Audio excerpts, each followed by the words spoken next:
greatest thing I've ever seen.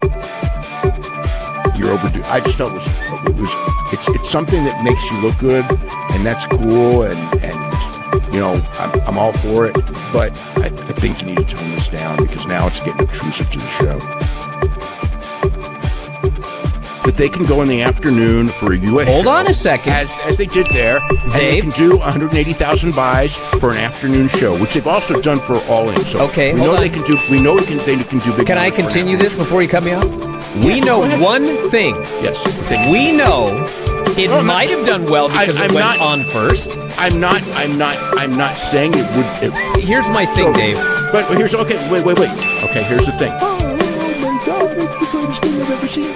I mean, it didn't mean anything to me. It was just a match. That's the problem, Dave. It should mean something to you. Give him a quick squash win just to show that, like, you know, he's not a loser.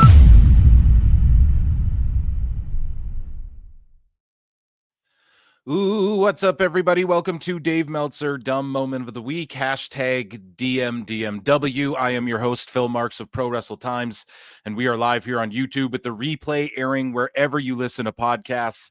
Use the RSS feed link in the description to add the show to your podcast players manually, if you can't find it on search there yet. And be sure to hit like and subscribe on YouTube and X. If you'd like to support this show, like I said, like or subscribe, you can consider super chatting in or becoming a channel member. I host bonus shows weekly, and channel memberships get you access to those. They're only 99 cents. I'll be responding to super chats, memberships, and questions and whatnot throughout the show and at the end of the show. Tonight, we have Dave Meltzer getting a phone call from the best guy, Bryan, live on the air. And it's a quick clip, but it is a good clip, to say the least. Dave Meltzer's unable to count titles, I guess. He forgot how to count. We all make mistakes. I've been there before. And Bryan Alvarez can't stop coping about AEW and NXT, AEW a little bit, but NXT. You know, he has a gripe. He's got a gripe with Ava. He gets called out. Also, you know, the NWA, there's some wrestlers who spoke up over this whole national title debacle, and a couple of them had some choice words for Dave Meltzer directly to me that I'm going to read here on the show that are public for everyone to see. So it's going to be fun. We have so much more. And on that note, ladies and gentlemen, it is time for everybody's favorite segment, so incredibly popular and awesome that it became its own good goddamn show, and it is called Dave Meltzer's Dumb Moment of the Week.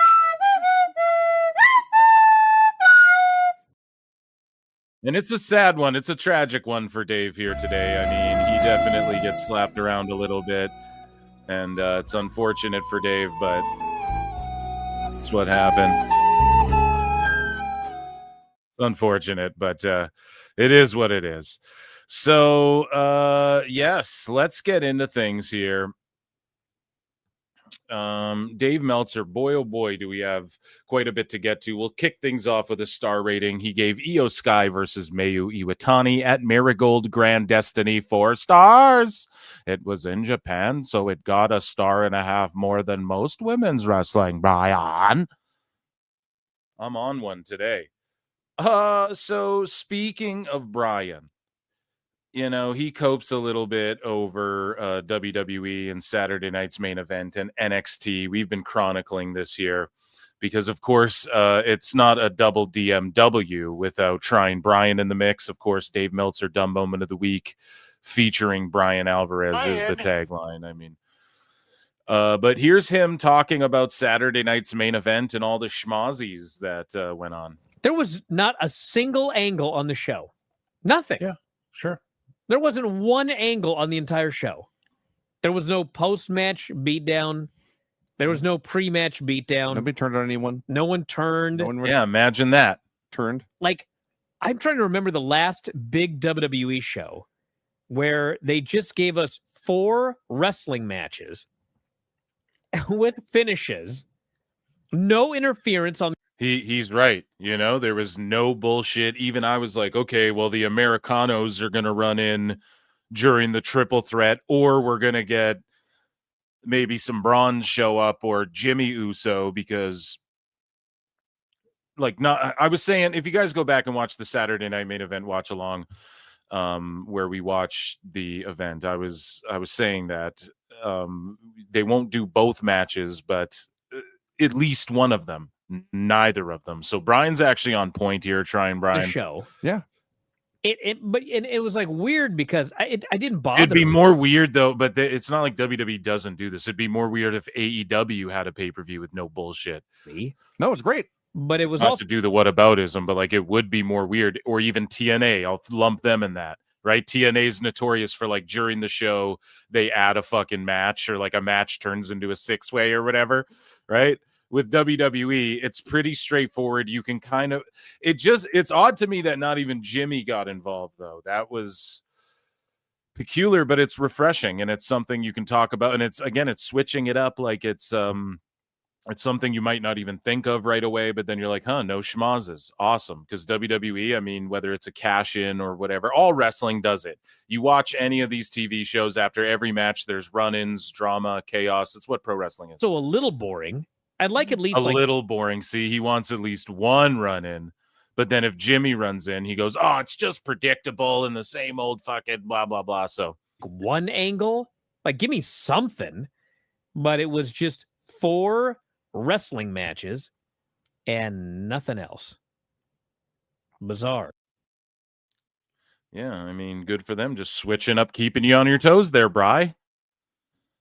So according to people in WWE, the company isn't looking to bring Andrade back. So according to the Observer, for what this is worth, this could be Brian, actually. I think the way it's written, this is Brian. So for what this is worth, according to those in WWE, the rumors from last week that WWE is looking to now bring him back aren't true.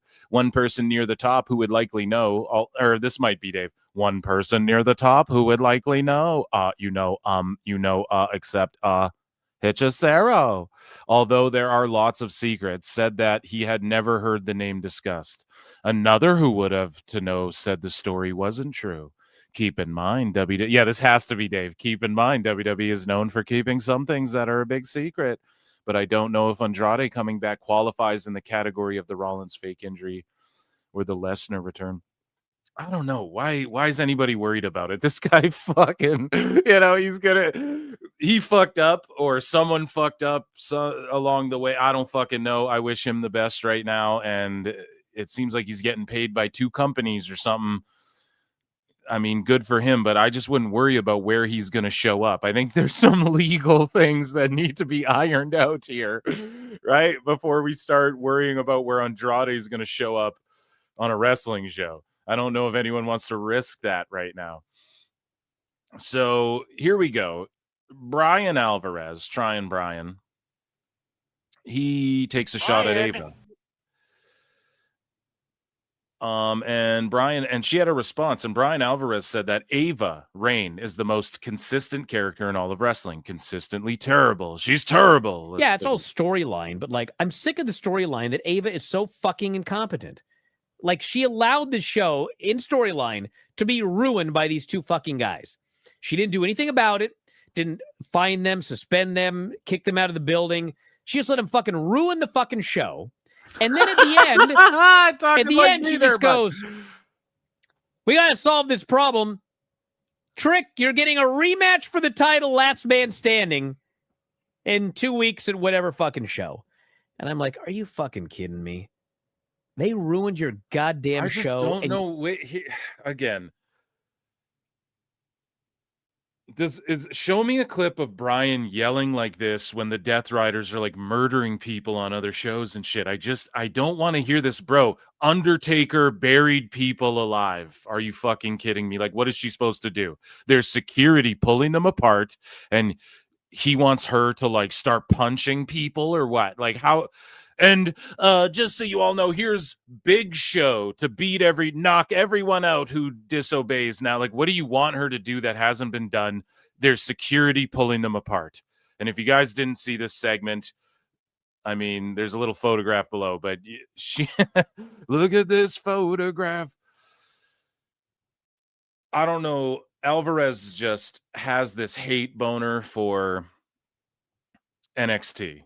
you know, and I don't think it's warranted, right? Like, I got a hate boner for Dave Meltzer, but it's warranted. Your ruling is that this guy is getting a championship match. You're rewarding him. You're rewarding this fucking guy. I was just like, this show sucks. Rewarding the guy, okay, so every blood feud ever, then you have to go back and say so when John Moxley, again, when Undertaker crucified Stone Cold, then got a shot, like, we have to go back and say every one of those angles are fucking stupid because the guy who, like, attempted deletion on someone or whatever got a fucking, or like the guys who ruined the show got a shot at the title or whatever. It's pro wrestling, Bri. And you know, the funny thing is, like, it's not a shoot, I'll give you Brian. one thing. Jesus. She is the most consistent character in all of wrestling. Bar none. The most consistent character. Consistently fucking terrible. But like, her gimmick is a lazy Gen Z out there Nepo hire who doesn't want to fucking ever work. What does that mean, doesn't want to work? Like, as part of her gimmick? He's saying her gimmick is da-da-da-da-da, and she doesn't want to work. Is that him inserting something, or is that him just implying, like, she won't take authority over shit? Because, I mean, typically, that's what she's known for. She pops up on screen, and she just, like, delegates and calls shots and tells people, like, you don't do this, I'm doing this. That's all she does. So I don't know about that last part, but he's sort of on point with the description as far as, like, yeah, that's how a lot of people interpret it. A lot of people think she stinks on the mic and isn't charismatic and all of these things. I would say they could lean into that as more of a heel character, and they did when she was in that heel faction at first. And then she sort of transitioned into like a fan favorite, and Brian's like, he has heat with her, and like, here's the thing, you're not gonna, let's say DX were the cool guys, I'm sure who were like, suck it, even though they were being healed, people were cheering them. I'm sure there were people who still booed them, just like when Batista was a babyface, I'm sure there was people who booed him, right? You boo her then, Brian, you know, like, you don't have to fuck it. It just sounds like he's trying to like squash her career in a way. She's not that bad of a character. I would love to hear him go off on some other characters we see in wrestling that are more egregious than this.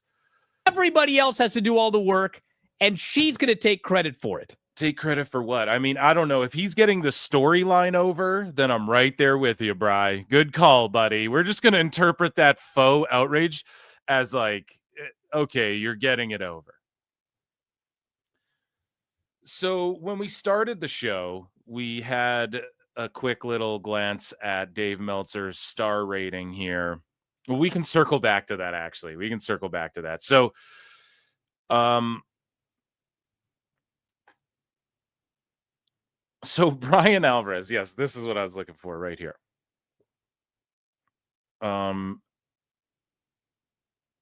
Yeah, so let's go with this clip here. Shout out Meltzer said what, who is the GOAT, because this is one of his GOAT responses. It's just such gold. So Triple H said WWE is here to tell stories, which is true. They are clearly story-based.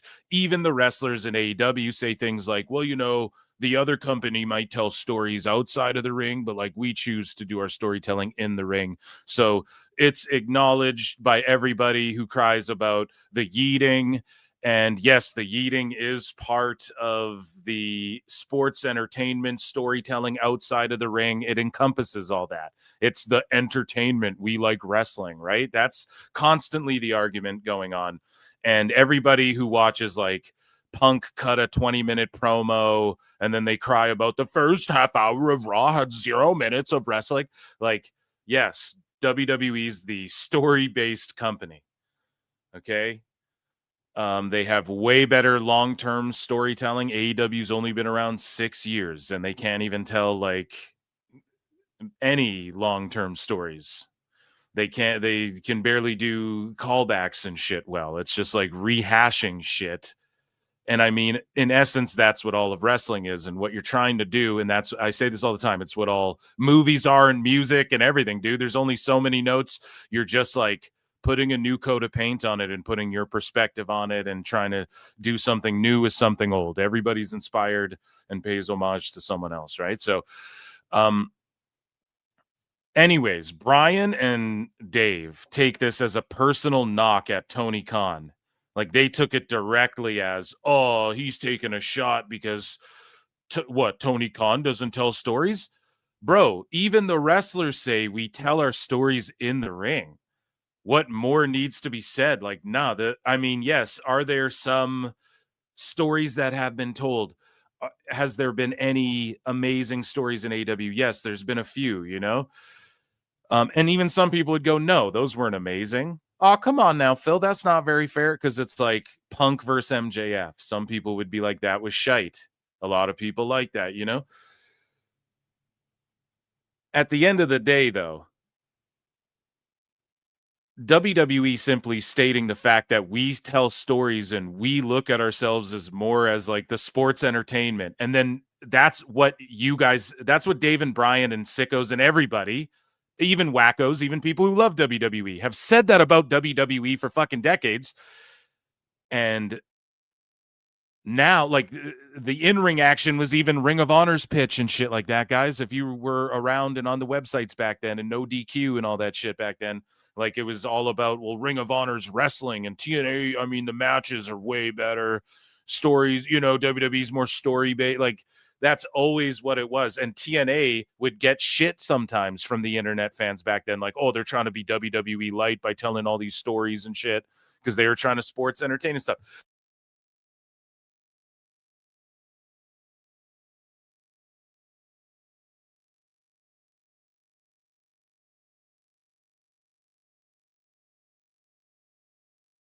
Levesque did a lot of talking. They're not there to have great matches. They're there to tell stories, which is what he said. I felt like it was a knock at Tony Khan. Like, well, it was. Tony's just trying to put great matches together. And what he's saying is he ain't got no stories. He's just doing great matches. But we're doing stories. If anything, AEW has too many stories. Not that they don't have stories, but there's this thing that people say that AEW doesn't do stories, that people who don't watch the match, they all repeat to each other, and it becomes like this thing. They don't do any stories like WWE. It's like, bro, it doesn't mean literally. I've said this a bunch of times, but Dave, he's like, everyone repeats it back and forth to each other. AEW doesn't do any stories. Dude, they don't do stories of substance, man. And they don't carry things out long enough for a television audience. Like, holy fuck, man, if this was like a soap opera, and let's say it wasn't pro wrestling, and this was just like a TV show getting the same criticisms, they would be like, there's no storyline in this fucking dumb show. Even like Family Guy has a storyline for each episode. Like, yes, it's inconsequential, and an AEW shit is inconsequential. You guys are already taken that approach, and that's why it's related. Typically, that's a comedy, that's a comedy trope. That, it's Always Sunny in Philadelphia. It's like, storylines carry through, but shit doesn't really matter at the end of the day. That's sort of what it's like in AEW. You guys get compared to comedy. What are you talking about? They don't tell stories, dude. In comparison to what TNA's even doing, to what some of these other wrestling companies are attempting to do, even on the indies, dude. GCW has more people cooking on promos and shit. MLW is doing more like story-based shit than AEW is. As far as like long term, I don't know. Contra was fucking running wild on MLW. I fell off there, but it just seems like it's Cope here, and he just has like a fundamental misunderstanding, because he's talking to people just parroting his bullshit back to him. You know what I mean? Because it's like, Dave, you got to understand that they don't mean literally no story. Like, yes, there's attempt at stories, but like Athena just having a belt for a bunch of days isn't a story. What she was doing with Billy Starks was a story. Nobody saw it. So they're not doing stories on AEW because that's Ring of Honor and nobody saw it. You get what I mean? That's what people mean. It's like a generality. It's just like an expression. And Dave pretends he doesn't share like the commonality of language with everyone, or he's just fucking seething. And I think it's that. It's just like he just doesn't understand that, you know? AEW doesn't do stories that people who don't watch the match, they all repeat to each other and it becomes like this thing. They don't do any stories like WWE. It's like, all they do is stories. It's like, are the stories all, they do so many stories. They do so many. What though? Like, explain to me what are so many right now on like Dynamite. What are so many stories? So Monet, she has all these belts, right? And then she like gets these challengers and these other people, a bunch of them you've never heard of. They show up and then like lose their belts to her, right? And then like every week she gets like mashed potatoes in the face or like cake in the face or like a puppet comes out and disses her, and like it's just so much storytelling. What's the story even with Monet? She's just she's the belt collector. Okay, so like what they did with Kenny, so they're just redoing. So let me grant you that one. So they're just redoing some shit they did 2 years prior again. Well, not to this degree, Brian. It's like, what are you gonna say? You can't explain what's a story about. They do nothing but stories. I don't know, man. Like, just saying that there's a women's tag division now, and then there's belts, and then there's a tournament, and then these women all fight each other in a 4-way, then they face off in a tournament again. Well, they cut promos backstage explaining that like they want to fight and be the best. Awesome. You know, that's all the shit that goes without saying. That's all the background shit. That's the sport. Where's the fucking entertainment now, dude? It's crazy. They do nothing but stories. Explain any of them. And like when they're short term, it's not sufficient. It's a long-term weekly. Tony Khan can't help but talk about it's 52 weeks a year. We never get a week off. 52 weeks a year, all year round pro wrestling. So give us a story that goes longer than a fucking year that isn't Moxley killing the ratings. Like, okay, well, he did one there. It went a year. Okay. And what did it do? It tanked the ratings and everyone fucking hated it. Even AEW fans hated it. So where's another? You know? And like, what was Moxley's story? None of it changed. Again, this is why it wasn't a story, because Moxley just continued. He lost the belt. Nothing. Just keeps doing what he was doing. Then he loses to Darby. What happens? Nothing. His goons are just fighting Darby in the opening matches and tag matches and shit now. Nothing. Mox is just running rampant. You know, now they're in the tag tournament. Now he's like doing goofy shit, making silly faces in the background and being like, ugh, this is all cool. Talking to himself in mirrors. The same shit. Bags over heads, the threats of 12 guys are going to run in on you. Literally nothing changed. So I just don't understand how that's a story. You know, there needs to be peaks and valleys. There needs to be, people's like character shifts and not just, Garcia went heel and joined a group again.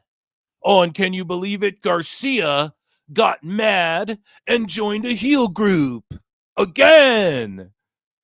That's not a story. Like, that is just shit happening over and over because Tony Khan has like 4 ideas of how to match make. And then he just keeps going to those thinking it's story because he just writes them real quick in his hotel room. Anyways, I'm just taking way too long on this. They lose track. The one thing you can't say in AEW is that they don't do stories. Do they do stories trying to, is there a greater emphasis in AEW on having great matches than in WWE? Yes, but they both try to have good matches. But with and like, what does that mean, dude? So there's not an emphasis on having great matches, or is there an emphasis on WWE and these people are larger than life and we're not going to they're not going to break their necks on Raw so that we can, okay, they want to go crazy on the PLE, let them go. Give the people what they paid for. This is the shit we put out on TV for free. It's the commercial for our PLE. There's a concept there, Dave.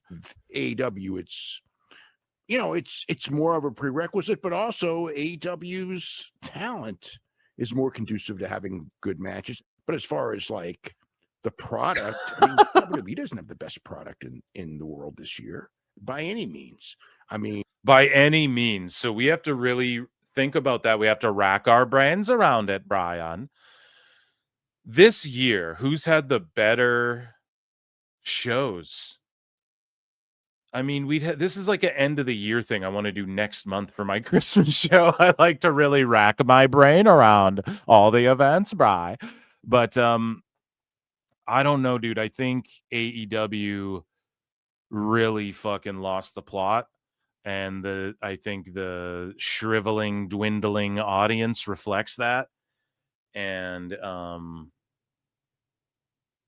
I don't know, dude. I think that WWE's had way better shit. Personally, I think TNA had a really good year. Who put out the best shows? I think you just have to put it on WWE. Production-wise, the shock factor, the names we got to see, like Cena's retirement tour. Oh, but it wasn't booked well.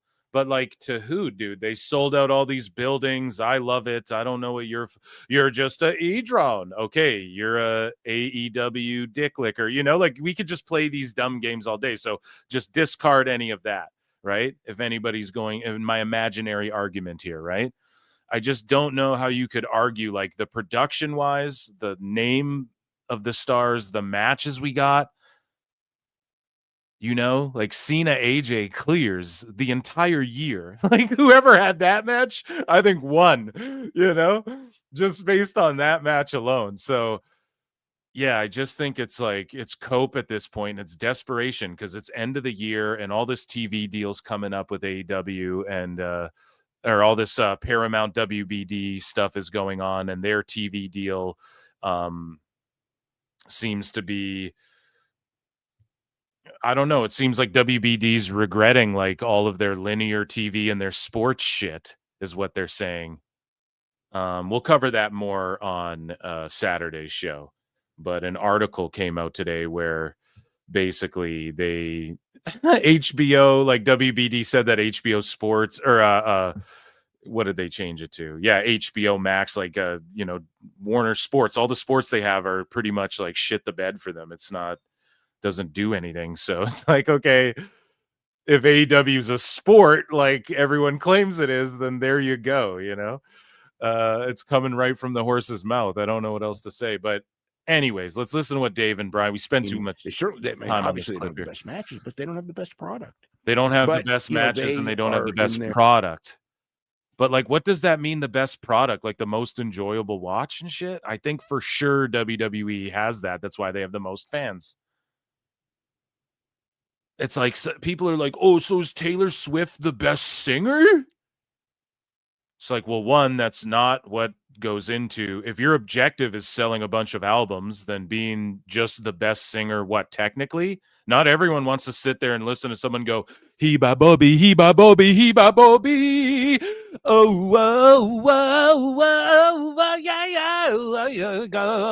Like people don't, not everyone wants to fucking hear that shit, right? Like sometimes you just want to hear a bop. Sometimes you just want to hear music. Some of the best songs in the world don't have the best singing. I think Danzig, for instance, rules. He fucking ain't even good at singing. Bryan Adams is just like the summer of '69, sold 10 billion records, can't even sing. You know what I mean? Some of the best songs, like it's not about like technically being a great singer. It's about like being able to, like, being a great singer encompasses like, I think also like if you're just isolating singing but music, and it's like, okay, wrestling isn't just physicality. Go shoot fight if that's what you want, right? Go to MMA if you just want to isolate the physical aspect of wrestling, guys. Otherwise, you're a pro wrestler. You have to pro wrestle and encompasses more. So like, yes, if you just isolate singing, okay, go on American Idol and everyone will forget about you in 2 years.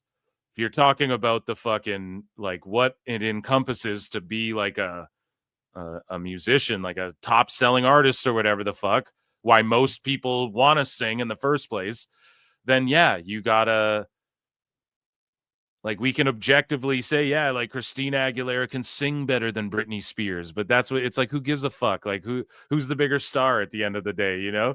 And that's what they're out there for. So it's just like to say like, oh, it's not the best matches or whatever the fuck. It's like, well, I don't know, man. I think that the way they've had Penta has bangers on TV, then you watch the PLEs and then you get fucking Cena versus Styles. Like, what more could you ask for? Thing of just because you're all getting dropped on your neck doesn't mean it's better wrestling, you know? The sets, the crowds are better, the production's better, the commentary, the delivery, the packages are better in WWE. We can all agree on that. Even Dave will tell you that. So I just don't like, how do we quantify this? I think what Dave said, to quote him, it's about making money, Bryan. It's not about anything else but making money, Bryan. It's about the most viewers, Bryan. Those are his own quotes. So there you go. Just, he can take his own words, his own advice, and fucking quote himself. If he studied and learned himself, he would know that he said that. And if that's the case, Dave, then there you go. It's WWE, right? And, that's their mentality. And look, they've had 2 years of real freaking great success, almost 3 years actually now, of really great success. So they have the right to say that. But at the same time, the bloom is off the rose there. It's not, they're not at the peak anymore. They're not at the peak anymore, dude. They're not at the peak. Peaks and valleys. Well, it's almost like there's ebbs and flows. And he's like, they're not at the peak anymore. Okay. Now do the other company. What are they at? What's TNA at right now? They just did their largest pay-per-view attendance or whatever. So is that the peak, or is that not the peak anymore, Dave? Well, they had 2 million watching on TV. Okay. Well, listen, but fucking let's make an argument for some other companies here. Like, if WWE is the peak, they're not at their peak, but they are the peak, right? So what does it matter? What are you talking about? And speaking about what does it matter? Well, Meltzer said what? We started this all by talking about Meltzer said what? His response to Alvarez is so funny. He goes, here's a story for you. One time Alvarez went on the Jericho cruise and got about 50 feet off the boat before he was identified as a marked tourist and swindled by a local into getting his hair braided. Oh my God. Only fucking Meltzer said what could even like pull a card like that, dude. But it's the asshole tourist haircut, Oh, dude, that's such a good response to that video. Like, why would that be the response? But none of it matters, right? So earlier we talked about how Io Sky and Mayu Iwatani at Marigold Grand Destiny got 4 stars, right? And update. So there was an update. Dave had to update everybody. And he goes, the rating for the match is 4.5 stars rather than 4 stars. Does it really fucking matter? I don't know. Me neither, dude. Oh my God, it's the greatest thing I've ever seen. Oh, it's so funny. So he goes, the Io Sky versus Mayu Iwatani match actually got a 4.5 star, which is what was shown in the PDF version. The web version has been updated to reflect the change. So a misprint, I guess, on his star rating there. But he had to quickly stop the press. Everybody, alert. Hechicero, Io Sky and Mayu Iwatani, Bryan, 4.5 stars, not 4. That's so funny. So Dave Meltzer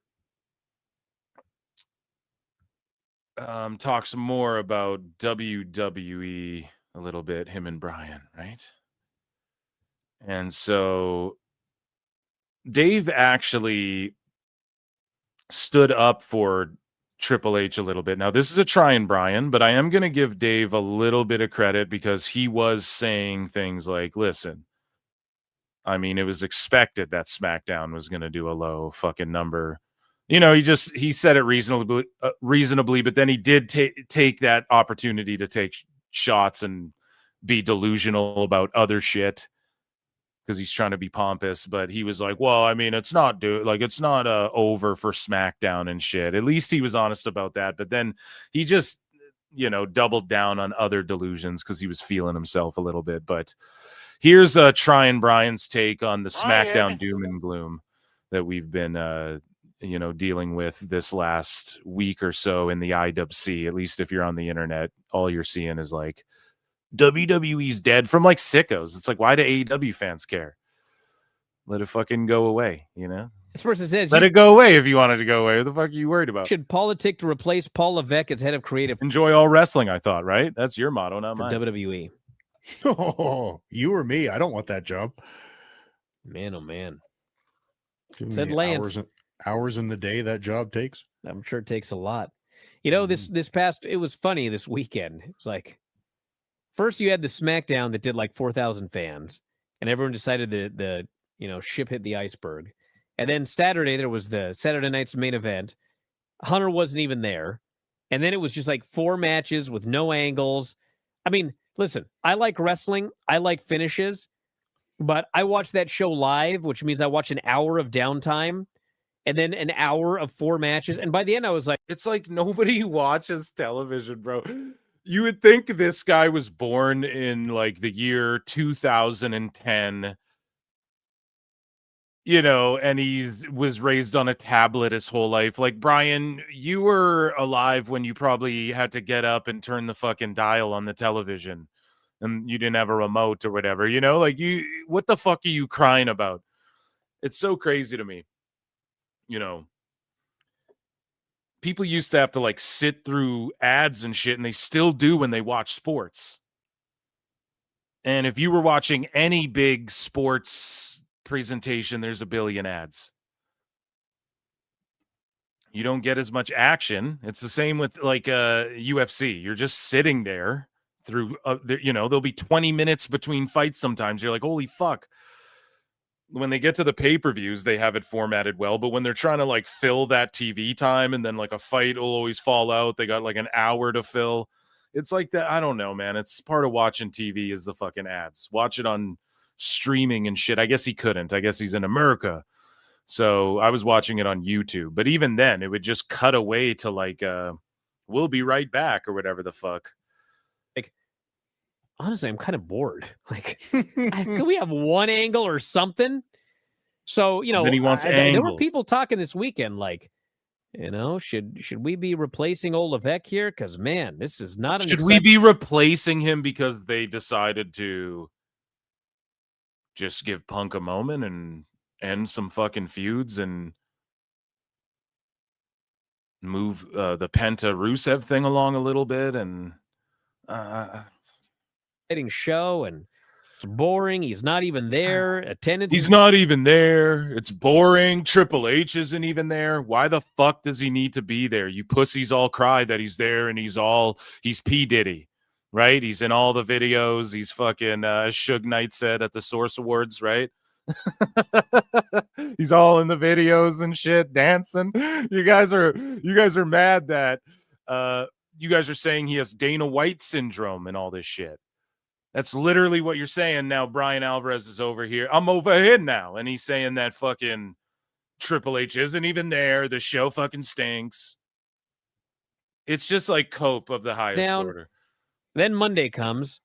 Raw's completely sold out. Fans are going wild. Bunch of great matches. Nothing but angles up and down the show. Wait. Whoa. Is he talking about Raw? Hold on.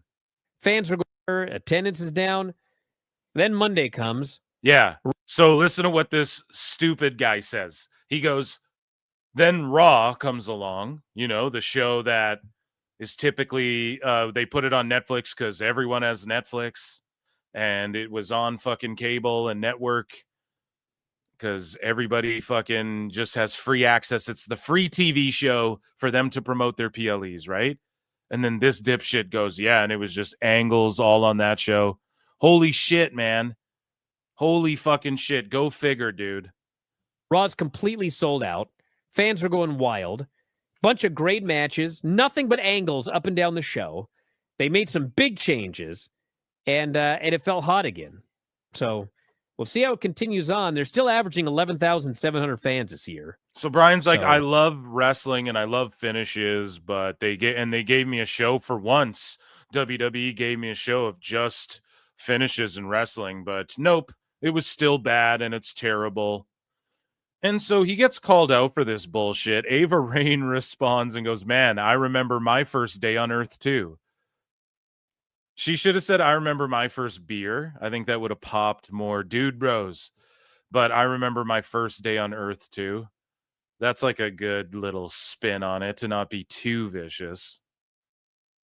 Right? But she clapped back at Bryan, which is hilarious. So on the topic of like, should Triple H be around anymore? WWE is accused of falling behind due to outdated creative leadership. And this is courtesy of Ringside News, which gripped this from The Observer. And, Bryan and Dave were talking about how you need people with ideas who are open to stuff. They have a large writing team. A lot of them are young. I think we have this in clip form. I think we do. Well, let's play this right here and see if they cover some of the same ground. If not, I'll read these quotes. I haven't pulled up right here, but they posed the question here in this clip. Would Tony Khan and Paul Levesque taking a step back from booking help refresh the product? Okay, so Vince just took a step away, and it helped refresh the product. Now, what you dumb fucks aren't going to do, Dave, you dipshit, you're not going to say Triple H needs to step back now that he's in his first ebbs and flows, now that he's in his first series of, a downward trend, right? Now it's his first time like combating, I guess, like, I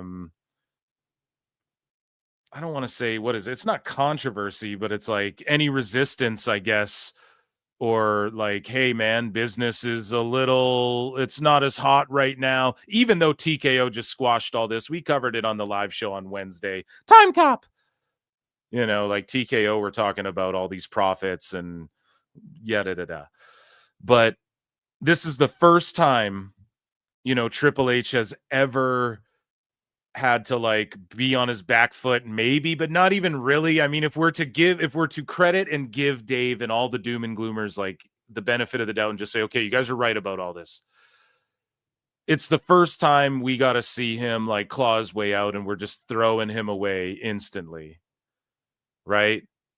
And it's ridiculous. Now, when it comes to Tony Khan, I think, yeah, it would help if he stepped back. And here's the thing too. Tony doesn't even have to step back all the way and just have nothing to do with anything. He could still be like, these are the guys I want to see wrestle for this title.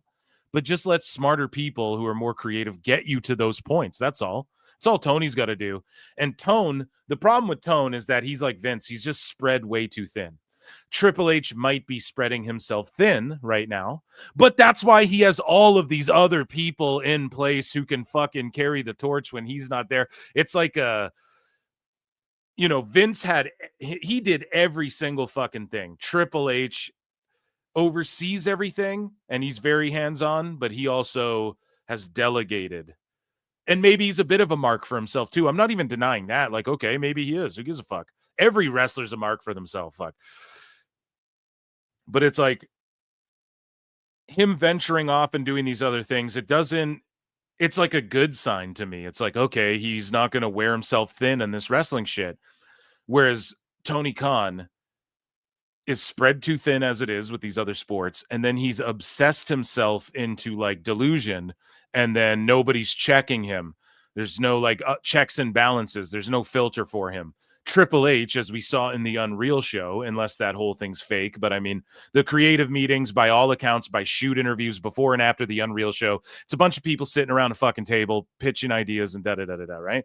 Everybody acknowledges this, whether what we saw in Unreal was staged or not, okay? But you see it, like they sit around. It's not like Triple H is just like, this is what's happening. I am the game. and I like to play. It's not that, dude. It's not that. It's him fucking pitching ideas, being shut down, other guys saying this would work better. I think we should do this. So him being able to go hands off, I think, is a bit of a good sign. Not to say you shouldn't be obsessed over wrestling, but I don't give a fuck what anyone says. Tony Khan, like myself, is a smart. Who's more obsessed with pro wrestling? Me or a Tony Khan or a Triple H who went and did the goddamn thing and reached the pinnacle? Let's be real here about actual fucking what pro wrestling entails here. Who's more obsessed with it? Who wanted that shit more? Triple H, for good goddamn sure, right? I'm just a fan. So it's not about like you have to be obsessed over this fucking thing. They obviously both love pro wrestling in complete and opposite different ways, right? And how funny is it that Husey told us that Tony Khan doesn't even actually need to wear glasses either? He's doing like the Drew Carey thing, wearing fake glasses. How fucking hilarious is that? I didn't even know that. Or if I heard it, I pooped it out of my brain. But either way, though, with Tony, he needs to step back a bit because he's just spread too thin. The same arguments we would make about Vince McMahon and the same arguments I'd make to Triple H if we didn't know that he was willing to leave, just not be at Saturday Night Main Event because he knows other people can run it. And you have talent like Rhodes and Rollins and Punk all expressing interest in wanting to be a part of the business eventually as well. So I'm just confident that that ship is in the right hands. You know, it's sailing and everybody, all hands are on deck. Everybody knows what's going on and the direction they're going. Oh, but they work them with a shoot work injury. Okay, you fucking mark, right? We're talking about the overall Rollins instance, some of these little individual instances that people like to paint. SmackDown did a bad number. The whole company's cooked. No, dude. No, that it doesn't paint the picture of the overarching, like the end goal, the island they see right on the horizon. So let's take that's my take on it. I think my opinion is, and I know these chuckle fucks are going to say some dumb shit here. My opinion is Triple H doesn't need to step back right now, and he's already stepping back a bit. So maybe you guys are crying about nothing. Vince definitely needed to, and I guess we're going to play a whataboutism with Vince, but just because, Vince was there for a little bit while Tony was there, while Tone was in charge. And with Tone, I just think he's proven like he's clueless unless there's like a Rhodes or a Punk or other people helping him. Like even the best shit, Tony Storm. Okay, well, that's all RJ City allegedly. So, and Tony Storm and whatnot. So let's get into this clip here. I don't know that it's the best thing in the world for the same person to be booking for years and years and years. I mean, as far as having input, yes.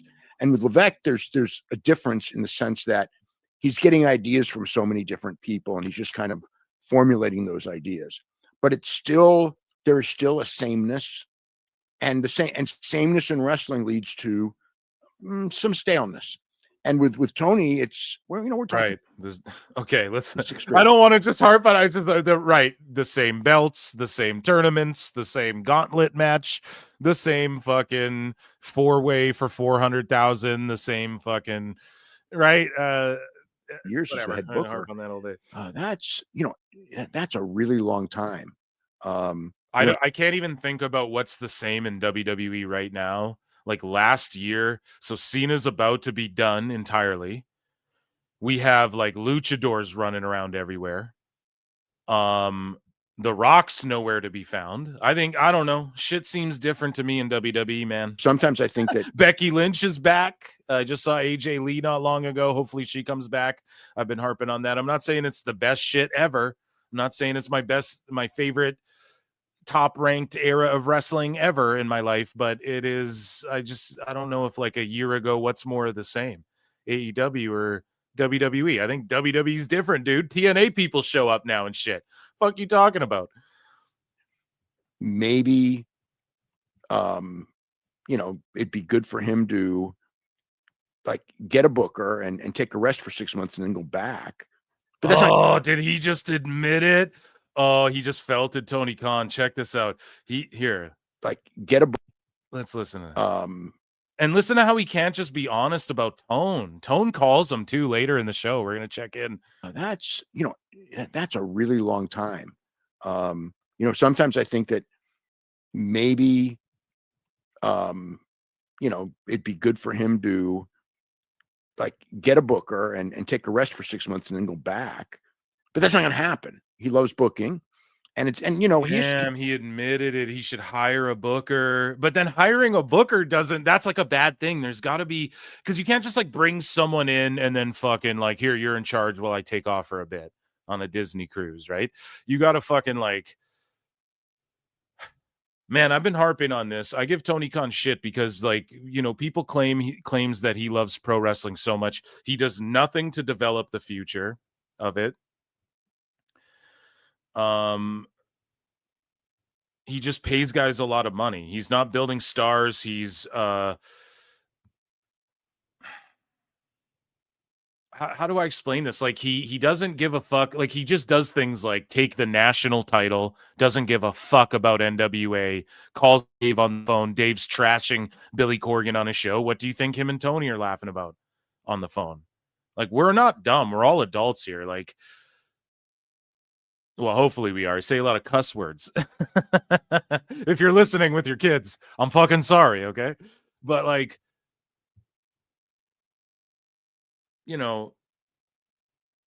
Tony doesn't, we'll get into this in a minute. There's some NWA wrestlers calling out Tony over this national title bullshit too. They're like, come on, man. It's the NWA, like the oldest wrestling promotion in the Americas or whatever, right?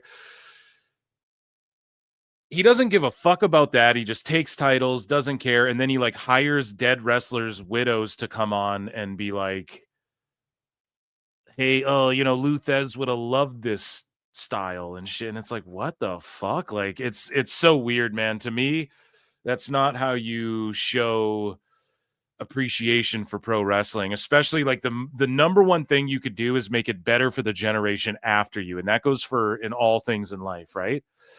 I think hands down WWE does it. Now maybe that's just my opinion, and some people are like, oh, that's some soft shit, Phil, you're a fucking mark, and nah, fuck that, get your money and run or whatever. Okay, whatever. I'm just saying that like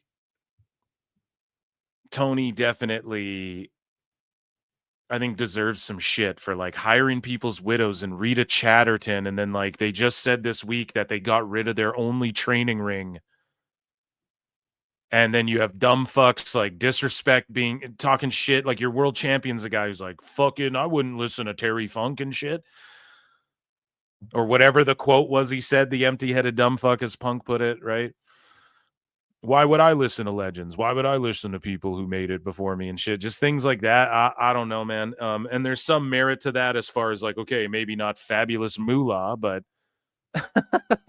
whatever. Let's hear what he's got to say about Tone never being willing to step back, which we all know he'll never do, which he should just book Ring of Honor, put it on YouTube, get some reps in, and then let someone else book this shit until he's confident and ready, or he turns Ring of Honor around in a way where we're like, damn, this guy can book. That's what Tony should do. For 6 months and then go back. But that's not going to happen. He loves booking, and he is good at it. But I do think that that makes just look, everyone raves it. Like, I don't care if it's Bill Watts or Dusty or whatever, the guys that were good bookers. They 1,000 fucking years ago on the territories, dude. They all, after a couple of years, they all had sameness and they had problems. Roy Shire, Eddie Graham, every one of those bookers, Jerry Jarrett only booked 6 months. Well, like, what are you saying, that Tony Khan is Jerry Jarrett, bud? Is that what the fuck you're trying to say? Like, what are you trying to say right now? Best guys, Tony Khan. What the fuck are you trying to say? That he's Eddie Graham? Is that what you said, my guy? Did you evoke the names of fucking... They all just look, everyone raves it. Like, I don't care if it's Bill Watts or Dusty or whatever. Fucking Bill Watts, buddy. There's no fucking... Hey, dude. What are you talking about? So, like, Tony Khan is Bill Watts. Well, yeah, he's a booker. They all had bad times. They all fell on hard times. Just ask Dusty. Like, Dude, that's not the point, right? There's a formula to do this with the longevity. Even TNA realized it, and they've only survived this long because of it. The other companies that had runs at it, even Ring of Honor before Tone bought it, they were very wrestling focused, but they were very much trying to do. I mean, Cody Rhodes went in there and fucking proved that they were doing more sports entertainment-y shit, and their numbers were what they were. I maintain Ring of Honor died because of the pandemic. The guys that were good bookers, they all, I mean, after a couple of years, they all had sameness and they had problems. Yeah, it's pro wrestling. Roy Shire, Eddie Graham, every one of those bookers. Jerry Jarrett only booked 6 months a year because he knew that it's time to pull back and let somebody else do it, whether it was Lawler or Dundee. But okay, Tony, so then Tone should do that then, right? Say that. And Levesque. I mean, and Levesque. Triple H has been booking. Triple H has been booking WWE and overseeing it for less time than Tony Khan has been booking. The best guys, Tony Khan. AEW. Like Vince was still in the mix when Tone started AEW. Dave. Oh, well, that's nonsense. Paul was in the booking room. He was part of creative. Okay. That's not the same thing. Tony Khan wasn't like part of creative somewhere for a little bit. And then, bro, it's two completely different backgrounds. But if you just want to boil it down to who's booked their Fed longer, Tony Khan's been booking longer than just Triple H. Or Dundee. But Tony and Levesque, I mean, and they're doing more TV than any of those people did. I mean, yeah, this guy's off his fucking rocker. I don't know what else you can say about that. And then there's more of this, Well, let's read some of these quotes here, okay? So, oh yeah, so I guess Triple H was booking NXT, right? So okay, maybe Triple H does have the edge on Tony Khan as far as booking years, right? Yeah, that makes sense then that way, if you want to count that. But that's developmental. Like that seems like a whole different thing than booking the main roster of the WWE and being in charge of all that. I think there's like levels to that shit, And with Tone, it's like, okay, he's booking both Ring of Honor and AEW if we want to play the minors or whatever, right? So either way, he should have double the experience points in half the time. There you go. No. Time Cop. I actually, I booked 2 Feds at once. The best guys, Tony Khan. Anyways, here's some of these quotes. So I think, they're talking about Bruce Pritchard, Michael Hayes, Paul Heyman, and Meltzer says that, you need people with the ideas and open to stuff. They have a large writing team, and a lot of them are young, but yes, at the top of the top, like Paul is almost 56. Michael Hayes is older than me. Heyman's 60. I believe Pritchard is in his 60s. So, yeah, it's a lot of older people, Brian. Most of them, their whole life is WWE. They're not even watching AEW. Why the fuck would they watch Justin, AEW, we have confirmed that Dave Meltzer fears PWT and flutes. They are watching it, A. They know what's going on, A, and B, why would they need to? Oh man, their whole life, everybody in AEW, for the most part, that's worth watching are people who were in that company that they were like, we don't have anything for you anymore. Their whole life is WWE. They're not watching Lucha Libre. Yeah, WWE and them aren't keeping their eyes on Lucha Libre right now. And they don't hire people who fucking know about Lucha Libre, dude. Yeah, that's for sure what's going on in WWE. The people who own AAA.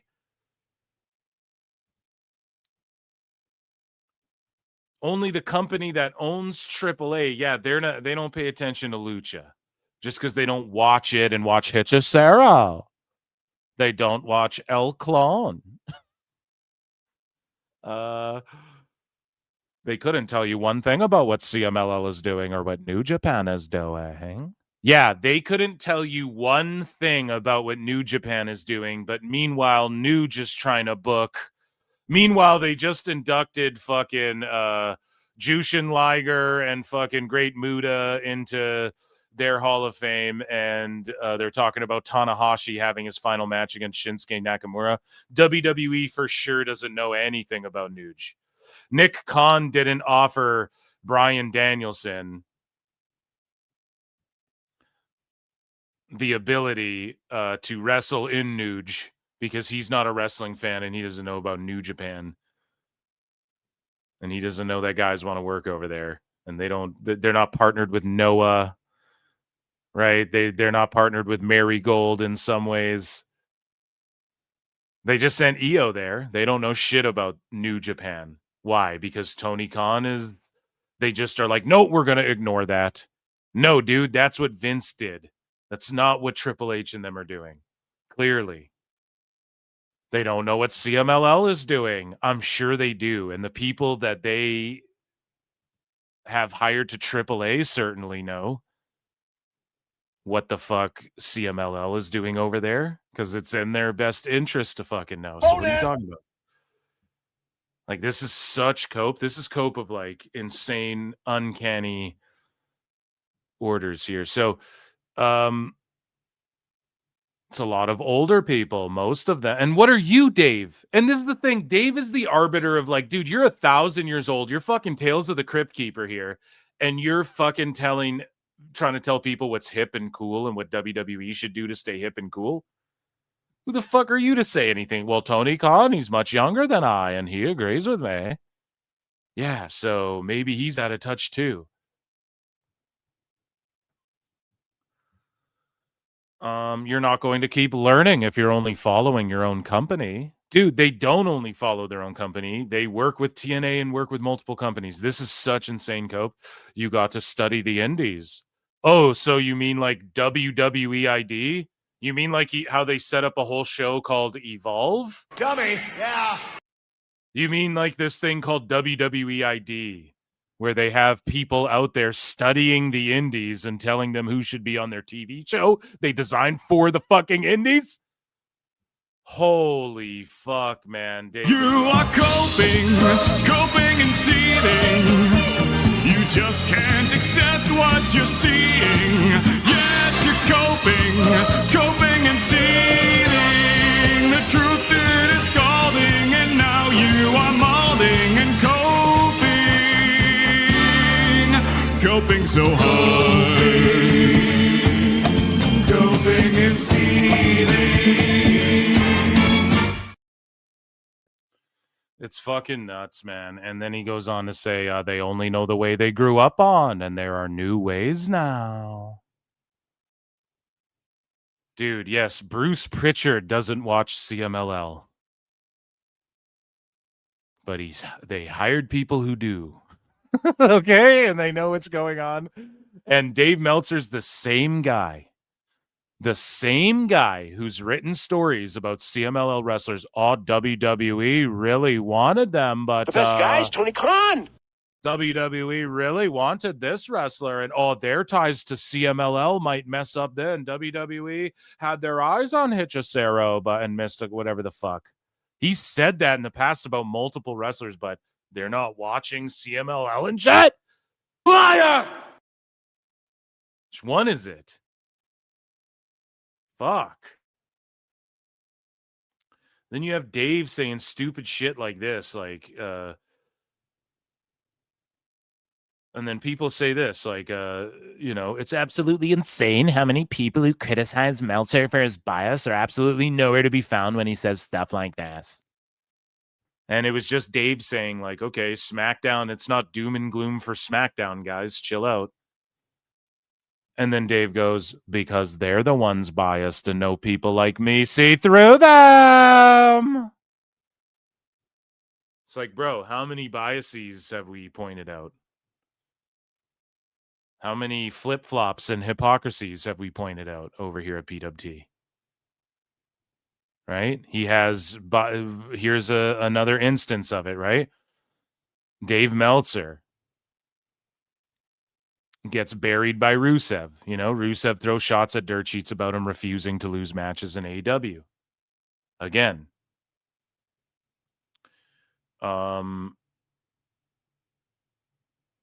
Rusev was accused of like he didn't want to lose in AEW.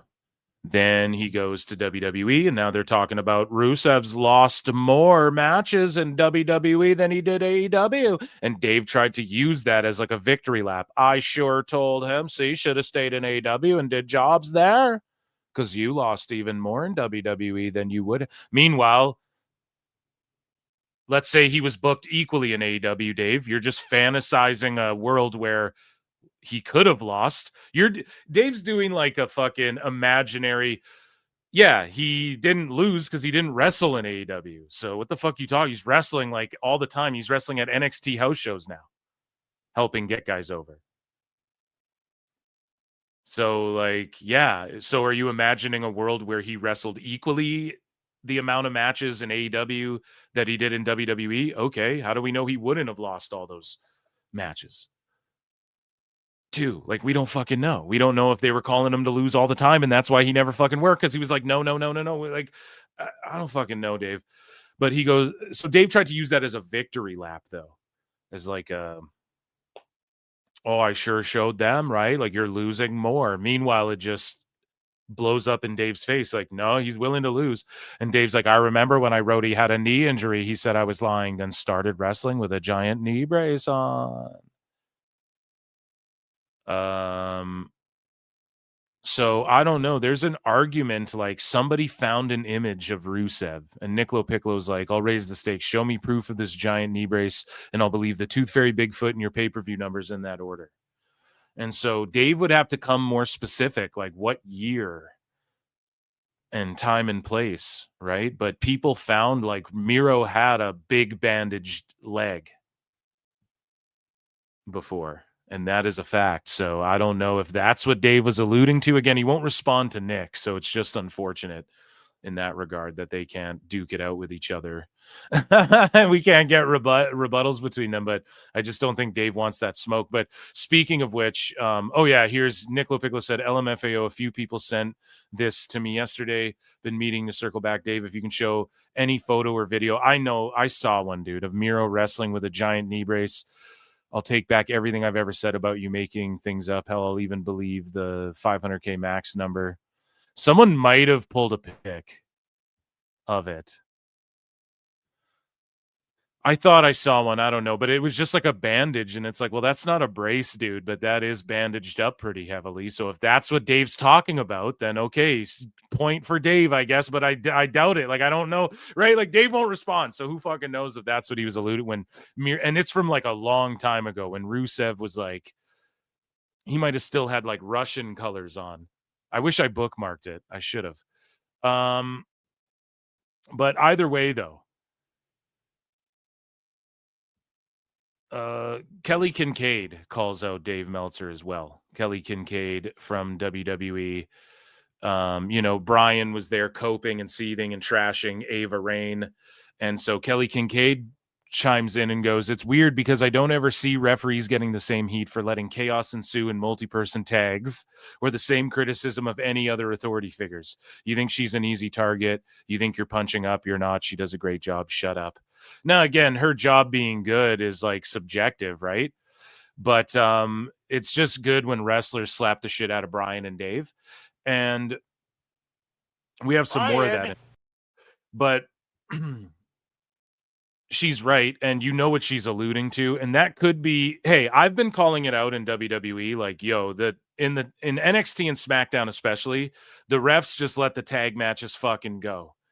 Like, it's like lucha rules now. Like, motherfuckers just start, you know, everyone's in the ring. I don't like it so much. I'm more about the psychology. Even if you tell me the rules are, yo, they have 20 seconds to do double teams and shit. Okay. Just fucking give me the 20-second count. You know, like, I'm that kind of guy. Just want it to be more sports-based. That's all. So AEW, that's all out the fucking window. In WWE, on SmackDown, you see more of it with like just the way the tag division is with those smaller guys. And then in NXT, you see a lot of that too. So it's like a blanket term. or a blanket pardon me. Kelly Kincaid's making a blanket statement across pro wrestling.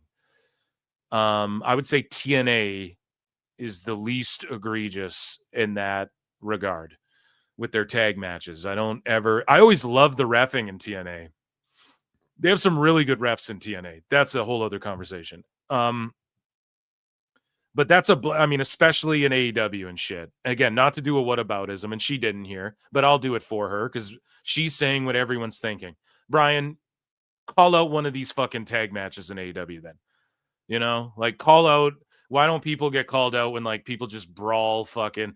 But again, she's sticking up for her friend, so I don't give a shit that he doesn't call out whatever the fuck. But there has to be some level of like, it's phony, guys. There has to be some level of like, what is Ava gonna do? She sent security out there. She's yelling at them all.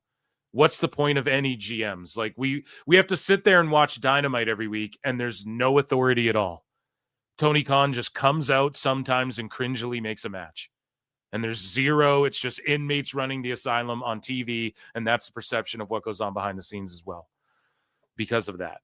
Even Evolve, they like at least put somebody there as the prime minister of Stevie Turner, the prime minister of Evolve. Like, even at that level, you need like, there's got to just be the face that runs the place to some degree, or else it just seems like chaos. So Ava's that person. Is she fucking William Regal as the commissioner with Tajiri? And it's like they're doing funny bits and there's fucking no. But at the same time, like I just don't think Ava.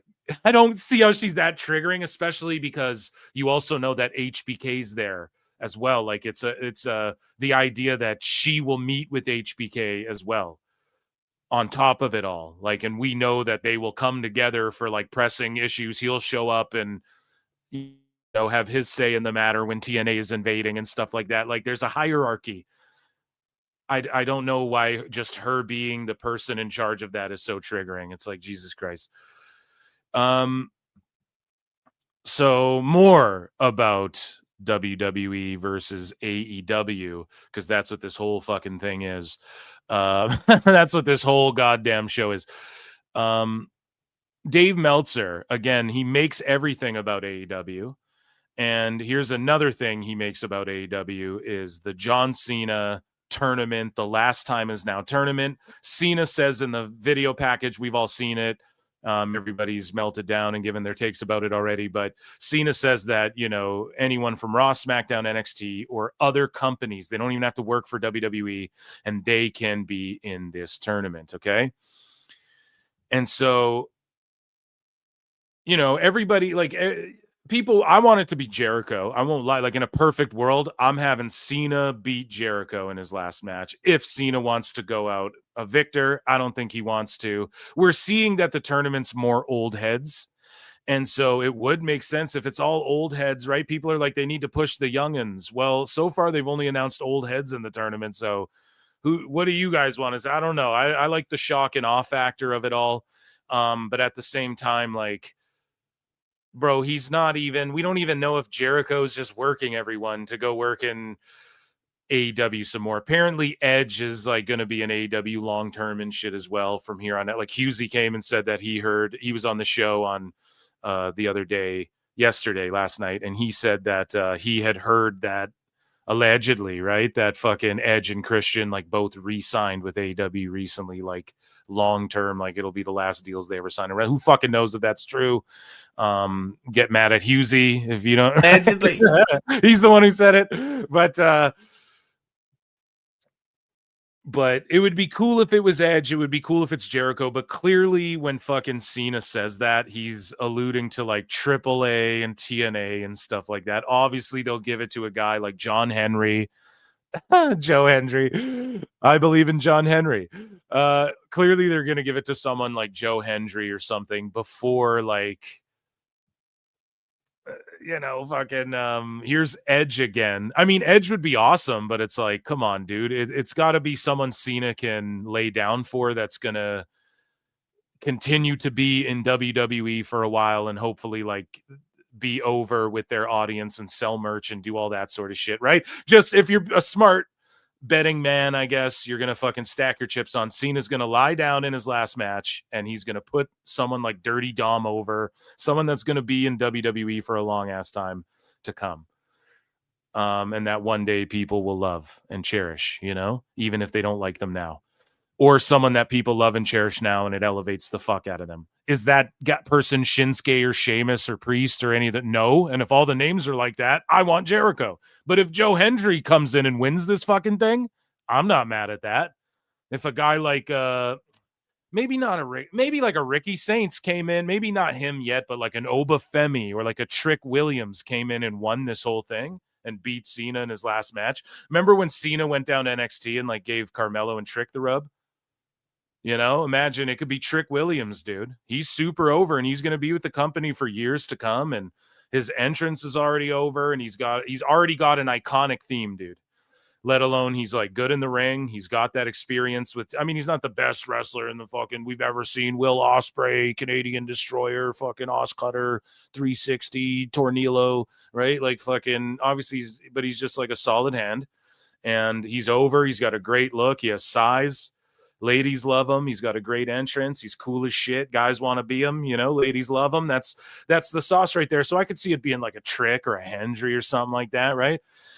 I would love if it was Jericho personally as a fucking mark, right? And I want to keep trying. I'm going to manifest it till the day the music hits. Or doesn't hit, rather.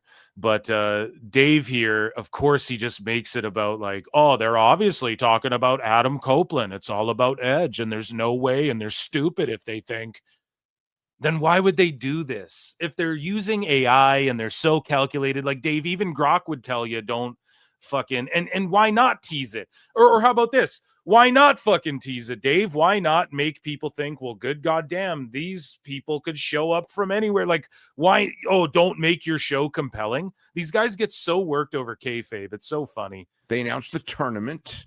So it's a 16-man tournament with the winner facing Cena on December 13th. And I believe the tournament starts a week from Monday. The tournament begins a week from Monday. Yeah. And there's 16 wrestlers. And then he just like rolls his eyes like, bro, you fucking had... Yeah. Oh man, and they made it very oh my clear. God, they introduced a new belt on Dynamite, Dave. Fucking chill, you know. There's going to be wrestlers from WWE and maybe even some people who don't work here. Yeah, so that's of course to get everybody talking about. They want to get people to tease the idea that it'll be Adam Copeland, which it will not. Why? How is the teasing Edge? They didn't tease that at all. They did not tease that at all. And then Dave just shuts it down. Why would you blow up Cope's spot like that? Or Jericho.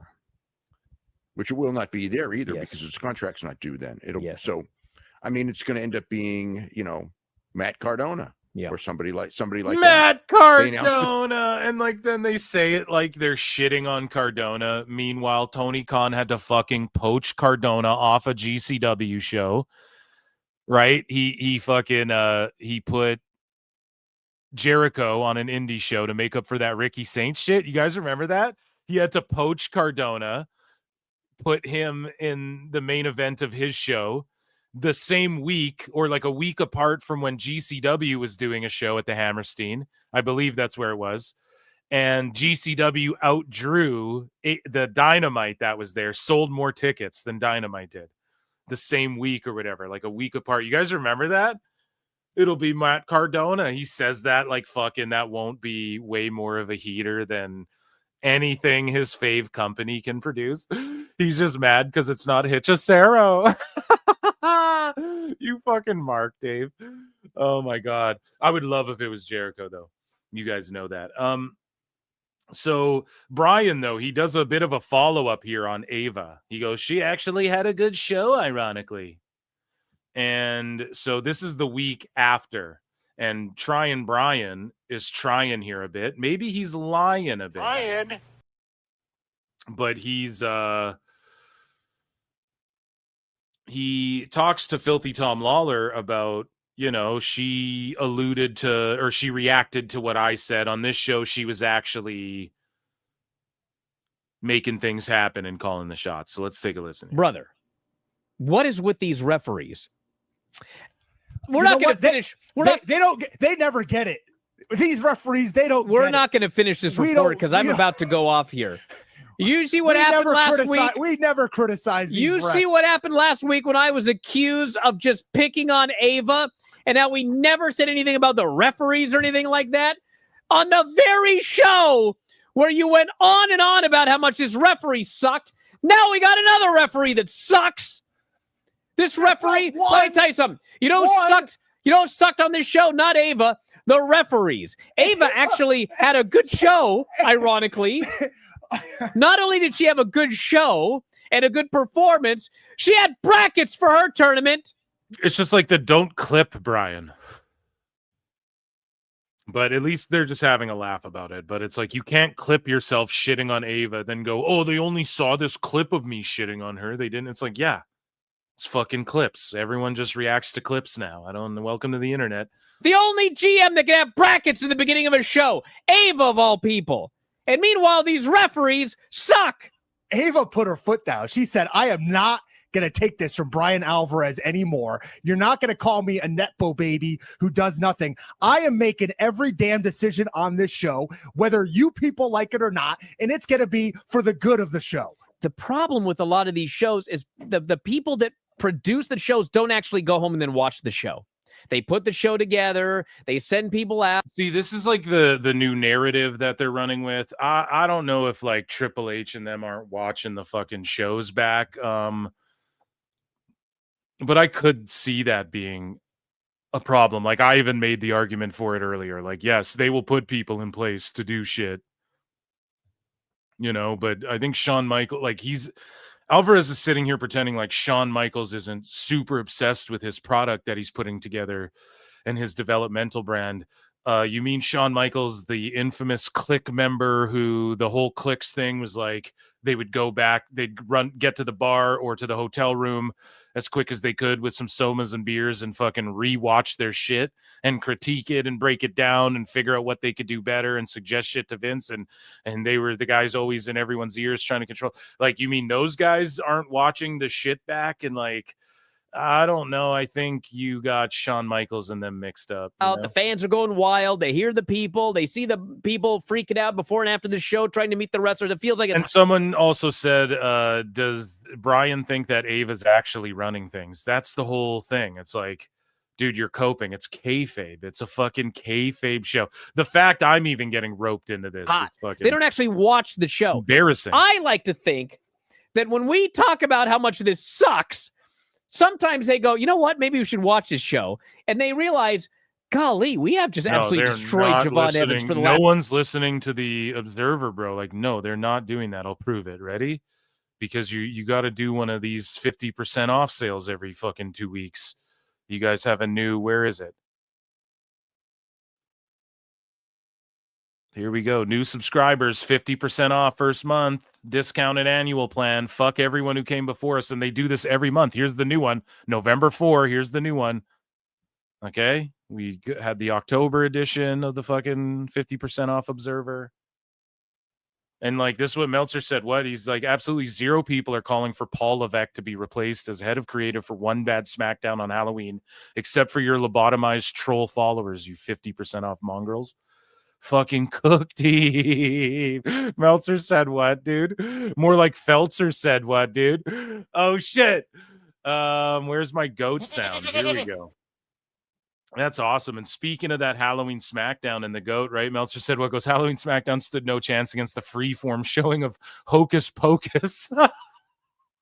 So if you guys remember, right? Dynamite Dave posted this on Halloween. Dynamite did 459K against the World Series, was fourth in the time slot behind NBA on ESPN, Fox News, and a movie on Freeform. A movie on Freeform, dude. And then so Meltzer said what looked on Halloween SmackDown was up against Hocus Pocus 2 on Freeform. So oh, you gotta love it, dude. It's a fucking big draw, that movie. And so Grok goes spot on. SmackDown's dip to 933K's viewers aligns with Halloween timing and direct competition from World.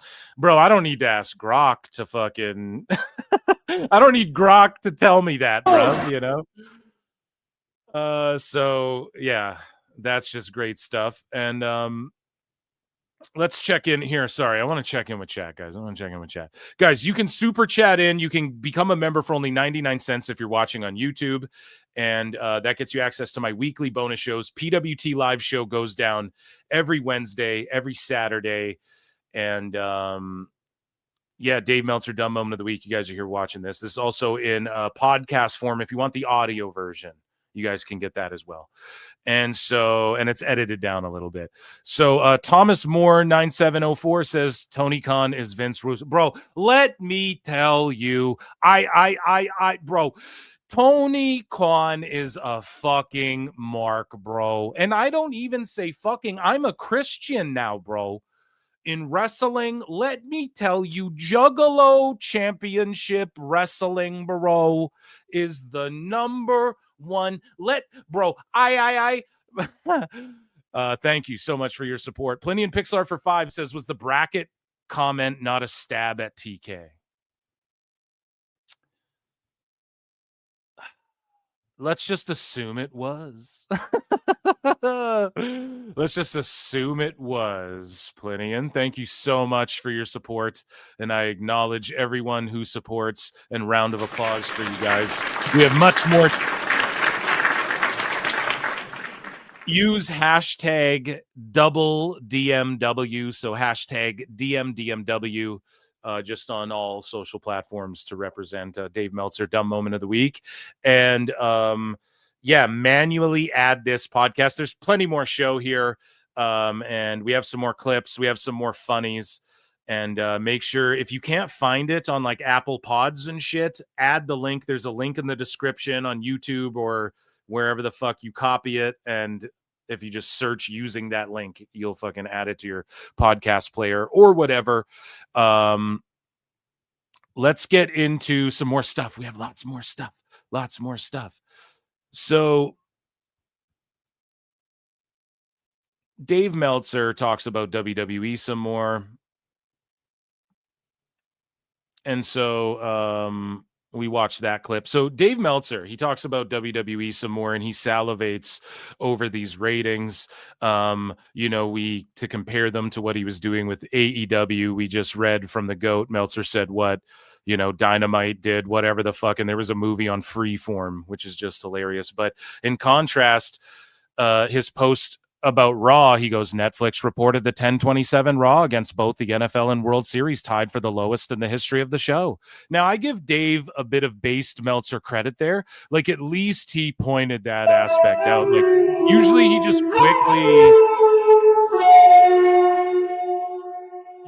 just quickly is like, oh, it was a disaster, the worst show in history, more like a breakdown later.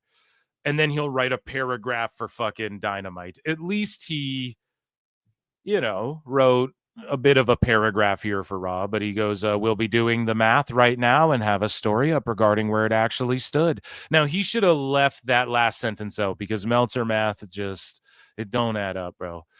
And so, they discuss, speaking of math, this is what Dave had to say about SmackDown. He goes, not surprisingly, SmackDown set all-time lows with 933K, 0.20 for Friday night show opposed the World Series.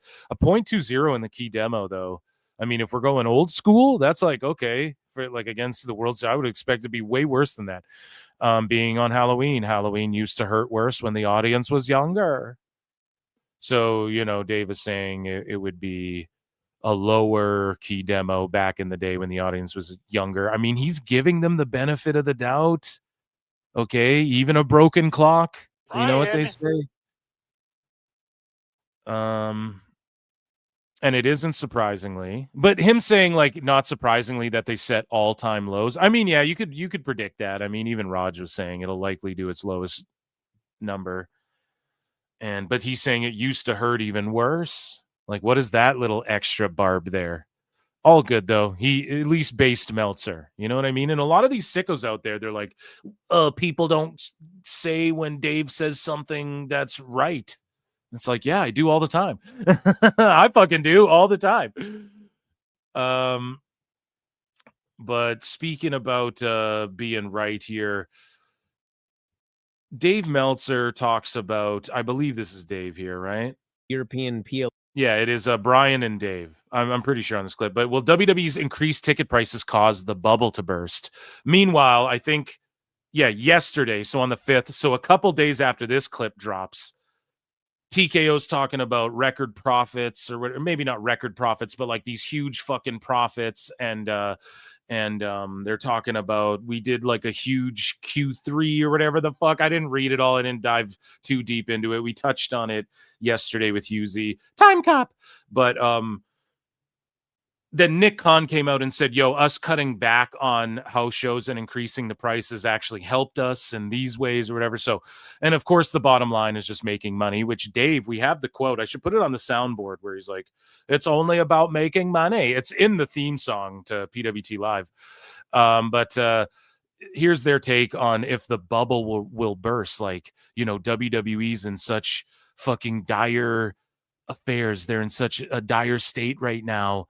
Such a dreaded state that they need to fucking close up shop, board up the windows, and the bubble's gonna burst and all this shit. It's like, God damn it, man. Just chill on the doom and gloom on WWE. And like, does it get clicks? I find when I try and shit on WWE, it don't get as much clicks. We're just being honest here about this. All right. This person says, I've reached my breaking point. And like, clearly the Observer's not getting more clicks. And it's not that you're not allowed to shit on WWE. There's lots of channels that do it, but you got to do it in a graceful way. You got to do it in a way that actually makes sense and people can get down with, not just be like, oh, they're going to fucking close up shop now, is how everyone's making it out to seem like this bubble's going to burst. What bubble? They'll just do more shows at cheaper ticket prices. They'll just ramp up the shows again and then make the tickets cheaper. And then that's how they'll balance out when this bubble bursts, and then that bubble will burst. And then I just don't think it's even that. I think the more interesting topic is like, okay, is AEW going to be on TV past 26? Like, that's way more of an interesting. Dave ain't saying shit about it because he was wrong last time. He went on for a year about, their TV deal. He's wrong about everything. Most of the European PLEs WWE has held. Their most recent UK SmackDown tickets averaged £300, especially in the month after. So that's like almost $400. Especially in the month after AEW does 2 shows at a more reasonable price in December with AEW Dynamite and Collision, when people are able to travel. Is there a point at which this bubble will burst? Not burst, but there's, if they're overpriced, they got to. Why the fuck would you even ask Dave this? Is what I don't. They're going to have to take the prices down. They're going to do what the market will bear, and they're not going to get to the point where they're drawing 1,000 fans because tickets are too high. They will lower prices. That's what sickos think, man. Thank God, Dave, man. Base fucking Brian and Dave right now. At least they're saying it, okay? At least they're saying it because people think this.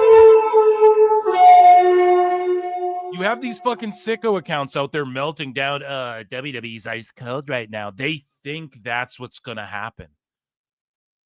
That WWE's we're too stupid. We do 40,000 tickets, and then like there's 500 people in the building. That's what they think is gonna happen. It's crazy. Because then they'll lower prices long before that. It's just what it is. It's a law of supply and demand, and the secondary market teaches you what the value of the ticket is, and they're going to price accordingly. And if it's lower, they have to lower the ticket prices. Like, it's just, that's what the whole. Yeah. So like AEW, right? So law and supply and demand. So there's no demand for AEW is what you're admitting there, but you just won't admit it. If we talk about AEW, you won't just say what you just said right there.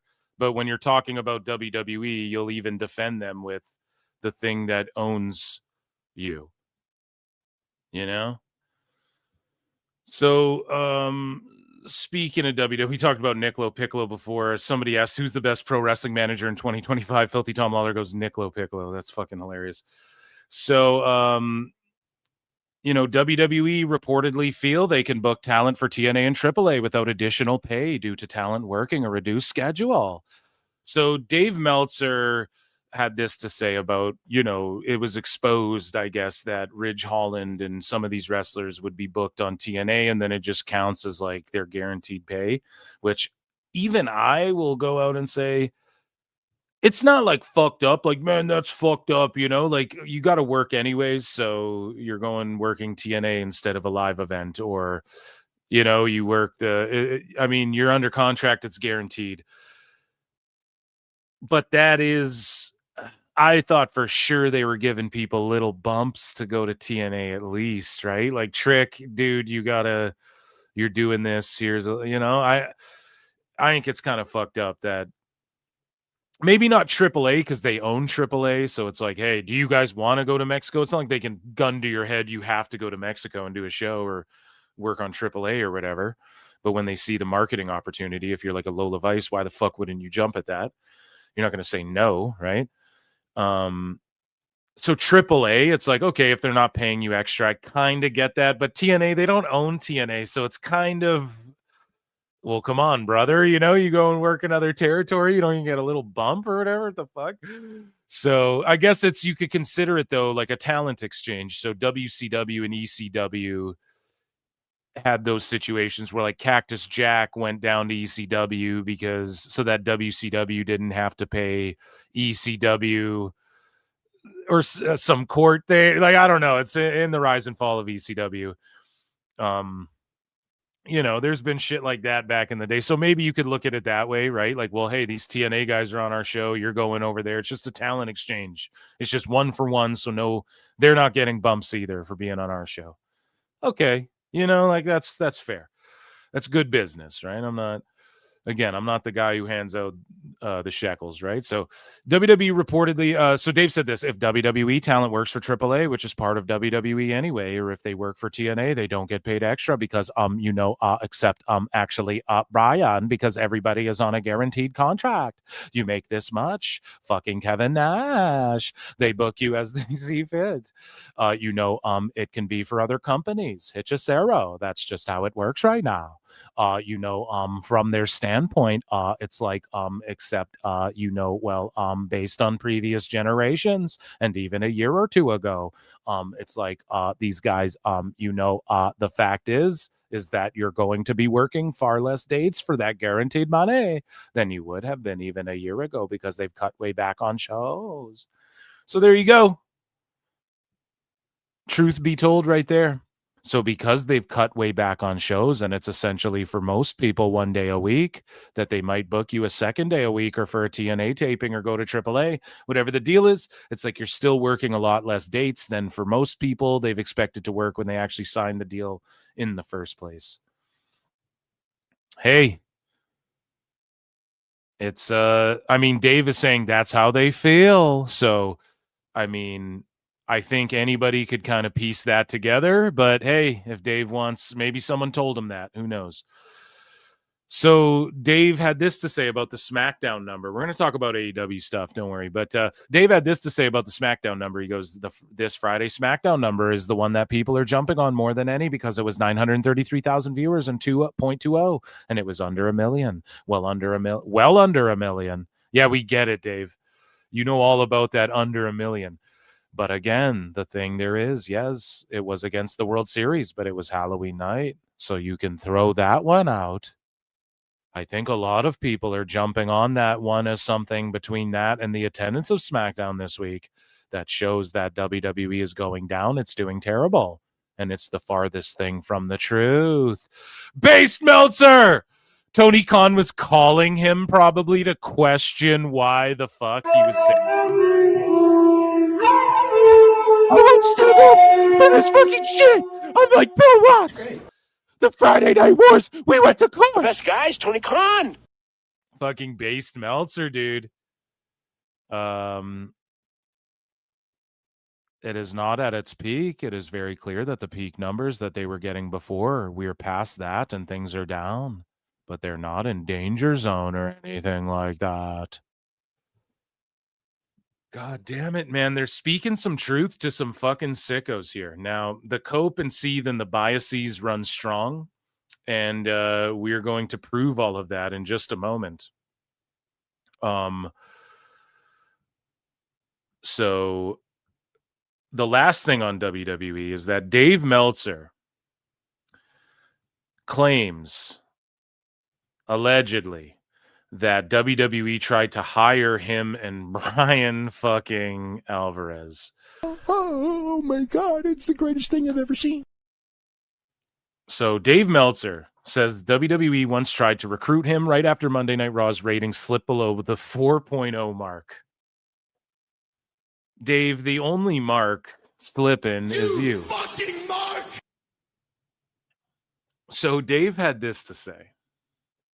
Okay, he said, it all started when the show's numbers dropped below a key threshold, sparking a phone call from WWE executive Ed Cohen.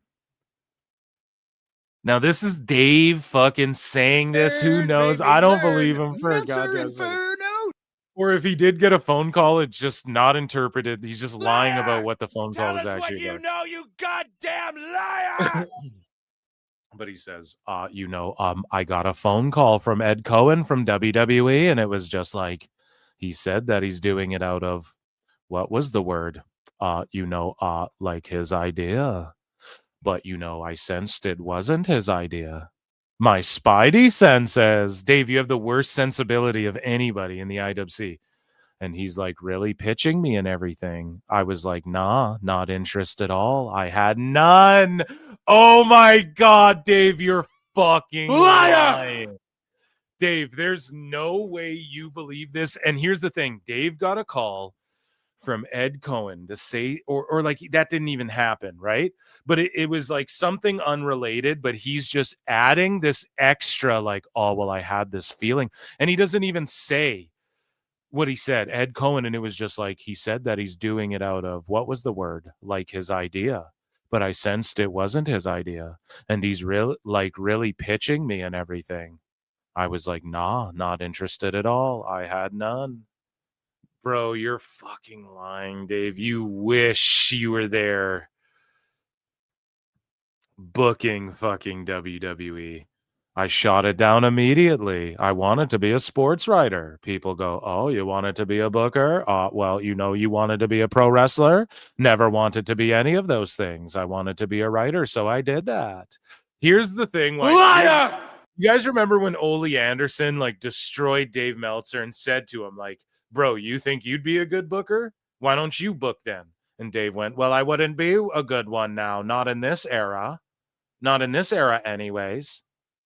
And it's like, okay, so Dave, you're insinuating that you would have been a good fucking booker then in like another era?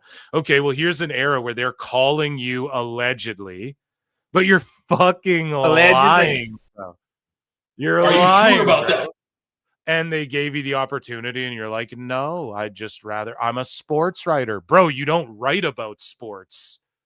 You don't write about sports. You get told fucking pay-per-view buys and ticket sales from UFC, from MMA and shit. Now other people do that way better than you. You've fallen off completely. You talk about how you watch CMLL and all this other shit, and you talk about pro wrestling, and you fucking shill for one company, and you talk shit about the other one. So it's pretty ridiculous to be like, I'm a sports writer.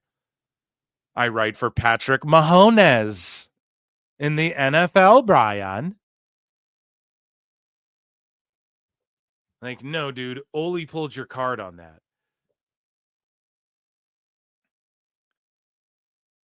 Like, it's ridiculous.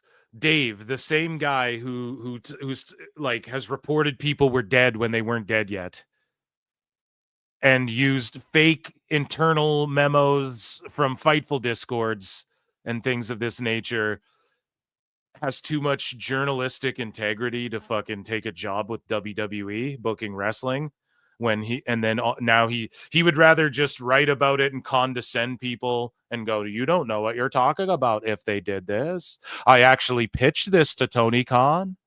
I said they should do this. I pushed for this, but they didn't do that. They didn't choose to do my idea. Tony Khan calling him on the phone. And now he's just lying and saying he had the chance to work for WWE. You're a fucking liar. Just in, bro. we have confirmed that Dave Meltzer fears PWT and flutes. They came to me and it was like they thought he was really funny and creative. I pitched it to Bryan and he couldn't. So Bryan, bro, they don't fucking Bryan Alvarez basically didn't think he could last a week there and probably couldn't. So I went and pitched it to Bryan. They came to me and it was like they thought he was really funny and creative. What is he talking about? Where does he even say what they pitched to him to? He just says he got a call. He's not saying like, well, they called me and pitched, like, join creative, join the writing team, work for us and shill our news for us. Like, what did they pitch you? What did they pitch you, Dave? You're just making up a fucking story. Jesus Christ. That's crazy to even fucking say that. He lost his goddamn mind. He absolutely lost his fucking mind. Speaking of which, Eric Bischoff sort of breaks down why it's funny to make fun of Dave Meltzer. Like, he was asked by Conrad Thompson, "Oh, come on now, Eric, that's not very fair. I'm sure chat me up about how if you and I and Dave Meltzer went and had a beer together, you could save 10% on my website, but also you wouldn't have a fucking tan at Starcade 97. No. Chat me up about how if we all sat down for a beer, you'd love Dave Meltzer. You'd have a healthy relationship. I'm here for it, Eric. Oh, come on, Eric. That's not very fair to say you and Dave Meltzer wouldn't enjoy some suds together at Starcade 97. Chat me up about Bash at the Beach. So, Conrad asks Eric, like, oh, come on now, Eric. Why do you keep chatting Dave Meltzer up and calling him a stooge? And Bischoff just is like, it's funny to make fun of this guy, dude. I don't mean all of these folks. You have an issue specifically with Dave Meltzer and maybe his. He's a lolcow. No, and Nick, my agent. In fact, the reason that I was motivated to write that, to post that tweet, was because Nick had posted something earlier on that was really astute. It was a great observation. Nick's got a really good handle on what's going on at WB and all the potential ramifications of that. And Nick is a perfect example of someone. He's in the entertainment business. He's a lawyer that happens to be an agent that's in the entertainment business and represents some of the top stars in WWE. So to think that Nick doesn't have an inside track to a lot of things that are going on that we as fans, even though you and I both have friends in WWE, he's got information I don't have. Right. It's a part of his business. And there are more and more people like that coming forward to the industry. Shook ones. In the internet wrestling. Scared to death. That are bringing valid, credible information and knowledge. No such thing as halfway crooks. Freely. He's not even charging $14.99 a month to do it. Right? He said is, hey, numerous ways you can choose to earn funds. A lot of great information out there. People that do their best to bring you credible, accurate information and leave their personal weirdness out of it. Dave can't separate himself from his weird. You heard of us, official Queensbridge murderer. Takes up shit. Watch wrestling, whatever. Rock you in your face, stab your face with your nose bone. I forget how it go. You all alone in these streets, cousin. Agree with. Oh shit, dude, that's funny. So, speaking of like, wrestlers slapping back and Bischoff and people in the biz and Nicolo Piccolos and everybody clapping back at Meltzer. There was a belt debacle, okay, that went down where Dave Meltzer. Well, first off, there's two belt debacles. Dave Meltzer doesn't know how to count titles, for one. And for two, Tony Khan, the best guy, all of a sudden announces that there's two sets, because there's the women's tag titles, now another title, the national The best guys, Tony Khan. And he pretty much just jacked the national title from the NWA and sort of shit on Billy Corgan by proxy of him phoning Dave Meltzer like a day or like a week after or a few days after Meltzer was like, oh, Billy Corgan sucks and all this shit, right? And so Bryan Idol and a lot of these other NWA wrestlers, and we'll talk about this more on Sicko Saturday's PWT live show, but, you know, a lot of these wrestlers are barbing back at Dave Meltzer and Tony Khan and being like, dude, fuck these guys, and fuck Tony Khan for introducing this belt and jacking our fucking, like, we have a national champion, you know, Austin Idol's still around, right? And so Bryan Idol had this to say. He goes, imagine spending $400 million a year on wrestling and you can't even get a real crowd or TV audience to watch. It's so pathetic. It's disgusting. WWE probably dies laughing every night looking at what those costs are. So he's pissed, buddy. Okay. And I'm going to actually put that in AEW news so we don't forget it. And so I quote tweet this and I go, I love that NWA is going to bat for their title being jacked by the billionaire. Also, Dave Meltzer just buried Billy Corgan the other day. He deserves his licks too.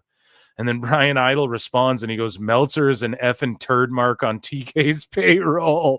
Oh, shit. He's scared to death. He's scared to look. The best guy is Tony Khan. Oh, shit.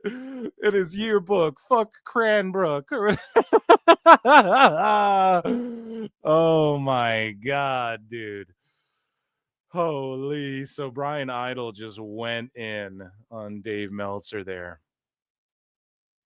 And so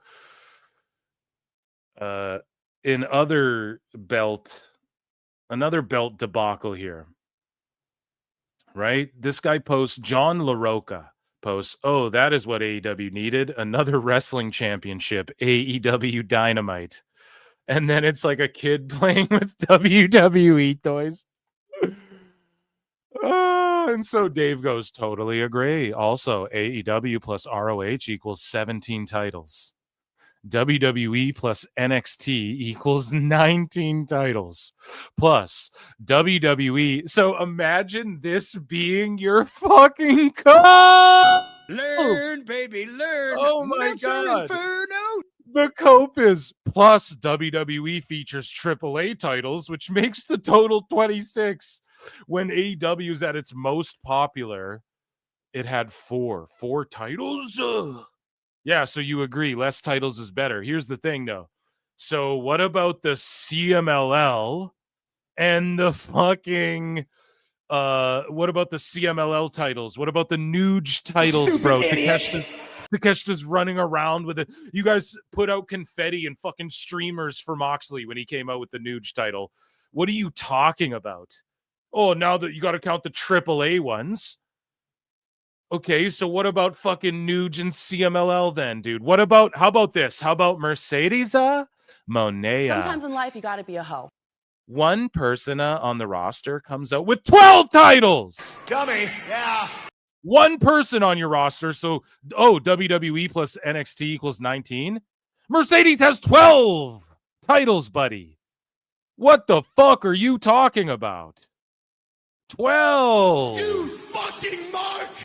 One person has 12, and you guys are telling us that they're being elevated every fucking week for being on TV. One person in the company has 12 belts, if you want to play that game. 12 to WWE/NXT's 19. Not to mention NXT and WWE, it's all split up into brands. So there's SmackDown belts, Raw belts, NXT belts. In AEW, it's just a bunch of AEW belts, Mercedes 12 belts. So instantly, AEW and ROH 17. Well, what about Monet's 12? Stupid idiot. Oh, well, one of those is ROH. I mean, okay, 11. She's about to beat that girl from Malaysia for hers, dude. What are you talking about? Fuck you talking about, bro? It's the shilliest Shillington stuff ever of all time, dude.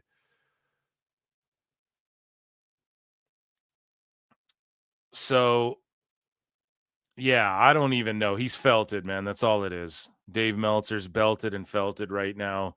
And so Raj Giri points it out too. He goes, yeah, Mercedes' 12 belts that she sports on AEW TV every week weren't counted. Regardless, I'm only talking about actual titles that are active.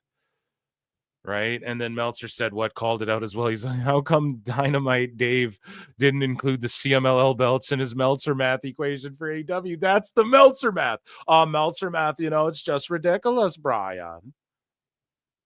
It's just a ridiculous thing that doesn't even exist, Brian. That's offensive. Don't call me a mark. Don't say there's Meltzer math. That's offensive to me. And then he just does Meltzer math. It's like, that's what Meltzer math is. Don't deny Meltzer math's a real fucking thing. So we have a couple clips. Again, just chilling, glazing. This is trying Brian, just glazing the tip, dude. Like, I don't know how you keep it in your hands with that much glaze. With the amount of glaze we're about to see for some tag team wrestling here. And I think these are both trying Brian clips, and then we'll get to the ultimate Dave Tony Khan crossover here that we all knew was going to happen, and I'm going to rant about it. So the Young Bucks are the best tag team of all time. The Young Bucks are the best tag team of all time. They are absolutely incredible. FTR is one of the best tag teams ever as well. But the thing that separates the Bucks is that we see party matches. Is the Bucks? Okay, listen, man. The Usos greater than Bucks and FTR. We can all agree on that, right?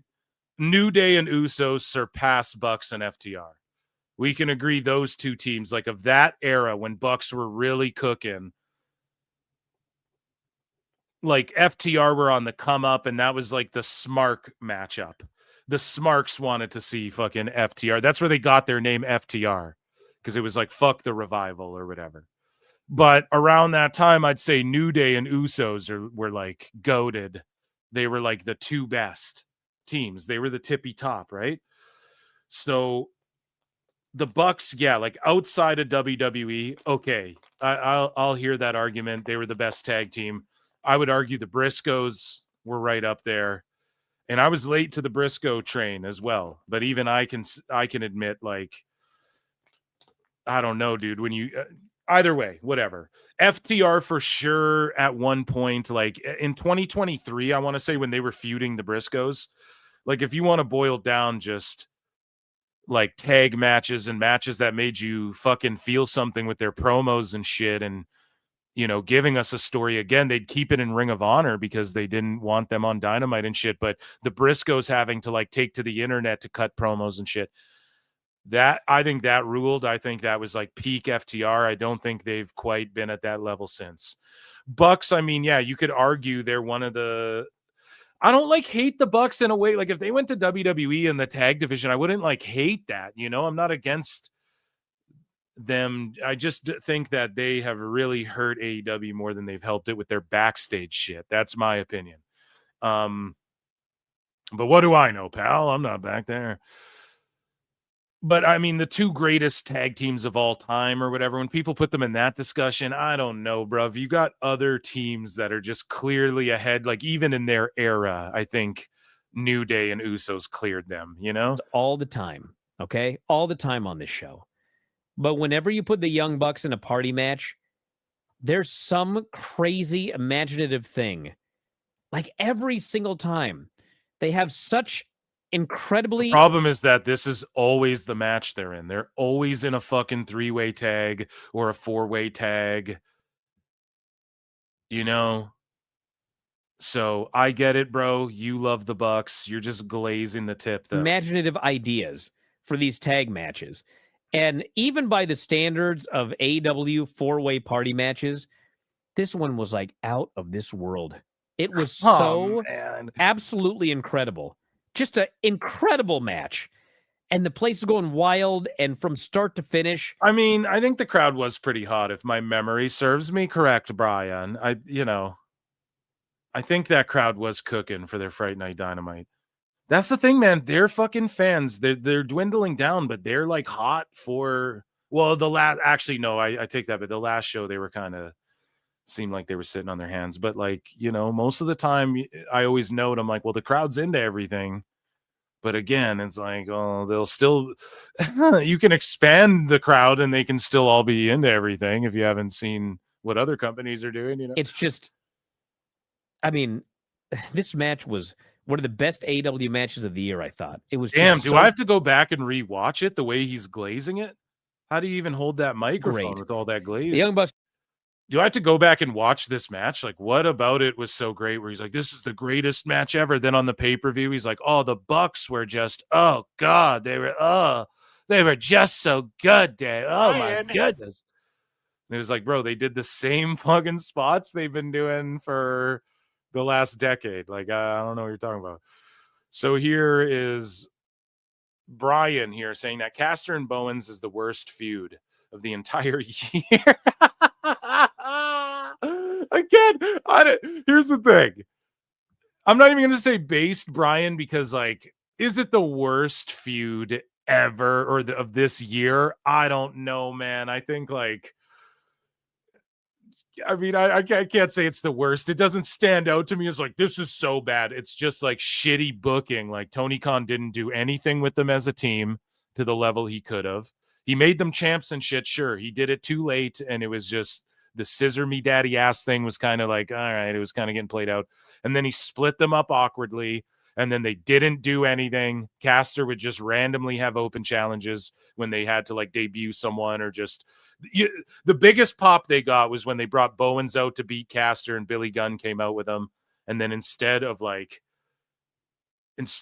fucking going capitalizing on it right then, they carried it out and dragged it out. And now we haven't seen Billy Gunn in fucking months. And now we're finally getting to Bowens and Caster kind of reuniting again, but it's just Tony's terrible. And this is what people mean when they say no story. It's like he doesn't know how to make any of their friendship feel important. Like, we don't give a fuck that they broke up because we don't really understand why they broke up. We don't care that they're getting back together because no one's given us a reason to care why they're getting back together. I will say this, the Okada Takeshita thing, that's a good fucking story. It's just, I mean, they're doing a good job of like, it's been a long time of them sort of side-eyeing each other. They're sort of forced to team up. It's like a mafioso thing where they're in this group and they're not, we've seen it in the NWO where like Nash and Hogan split up and then there's like the Wolf Pack and shit. Like, it can work. This sort of thing has worked in wrestling before. I'm into it, but of course neither of them speak English. So some people, I think I was listening to like Wrestling with Freddie, shout out Freddie Prinze and Jeff Dye. And I think Jeff Dye was like, yeah, it's tough for me. Like with them, like neither of them fucking speak English, so it's kind of hard. Which some people as well, they're not, like what do they do? Pull the Shibata thing. That's why Callis is there, and they have the people around them to intermediate. It doesn't trigger me as much, but some people still go to that. Like they even say that with the Kabuki Warriors, they're too over the top, or you kind of can't understand them and shit. So I get it, right? But I want to put over Takeshita Okada. I think that they've been doing an okay job with that. I don't think Bandito and them needed to get involved in that mix. But then with Bowens and them, yeah, it's a shitty feud. Is it the worst one of the year, though? I don't know, man. There's been a lot of fucking brain rot slop in AEW this year. Let's see. Like, it wasn't a terrible match. This was everything that I thought it was going to be, and I hated it. God damn it. Guys, before you get mad at me, I'm telling you right now, Takeshita and Okada is the best storyline in all of AEW. Do you understand? Yeah. They have done a better job making you want to see that match than any other match in the entire company. Takeshita and Okada, okay? Yeah, for sure. Like, I agree with that. There you go. And shout out Bryan, trying Bryan as well, right? Taking AEW to task a little bit here. Meanwhile, Caster and Bowens is the worst feud of the entire year. If it doesn't win worst feud in the Observer Awards, I need an explanation as to what is worse than this, okay? I'm trying to think, like, what's a worse feud? Again, it's just like, okay, creatively, are we, does the story not make sense? I guess I'm not paying close enough attention. Like, I don't feel like there's even a story there. They're just kind of like together, and then Bowen shows up to challenge him. Then he's like, come on, man, let's, then he does an interview and goes, well, Caster would get me heat, people, blah, blah, blah. I can't even have a take on this because is it the worst one? I don't know. I'd say more high profile ones, like whatever Moxley's been involved in. I'm trying to think about everything Moxley's done this year. It's like, it's got to be something he's done just losing them viewership every month and fucking lowering their attendances every goddamn month. He's on top. He's got your title and he's fucking putting plastic bags over people's heads. Like, to me, that's got to be one of the worst feuds if you're just, well, it's the bottom line. It's about making money, Bryan, as Dave would say, as he said in the past and got mad at Bryan about, right? Moxley tanking their fucking business the last year and a half or however long that shit went. I would have to pick one of those, but which one of the last year, like which one of those were the worst? You know, they were also, his whole run was so bad, but he feuded multiple people. So yeah, but okay, if Bryan's let him pick and just put it on some fucking obscure angle that no one cares about or knows about, and take the attention away from shit that's actually hurting the company. So when they announced the match, I was already angry because both of these, this is actually a good example of, you know, sometimes I'll say, like, if we're talking WWE, if we want to talk like in wrestling in general, because it's not broken down to AEW and WWE, if we're including WWE, like, maybe some sets, I just don't like it personally, though, you know, so that's not, it's my subjective taste in that, like a lot of people stand sets, so I don't know, like, and is that any of that worse than any of Moxley's shit? I don't think so. Even if you look at things like R-Truth coming back and then sort of, that was this year, right? He like came back, he like got released, came back, and then they did nothing with him. You could say, well, that was the shits. But was that the worst ever? I don't something know. Sucked, and then someone It's goes, a weird, well, how come you said that sucked, but on. they did this, and it's the same thing, and you said it was great? Because just because two things are the same doesn't mean they're the same. Do you understand? We have two teams here that are feuding. Okay, one of them is awesome. The other one sucks. Two things are the same doesn't mean they're the same. You got that? Okay? But if I said that, sickos would be like, could you believe he said this redacted shit? The whole match was about how Caster and Bowens can't get along. I'm like, why are we doing this? I don't give a shit about this feud. I care about the other feud, and you're watering it down with this shitty feud. Because Tony Khan is the worst booker in the history of pro wrestling. He has zero creativity. The best guy is Tony Khan. Whoever quickly stuffed this in, it was like a last minute thing.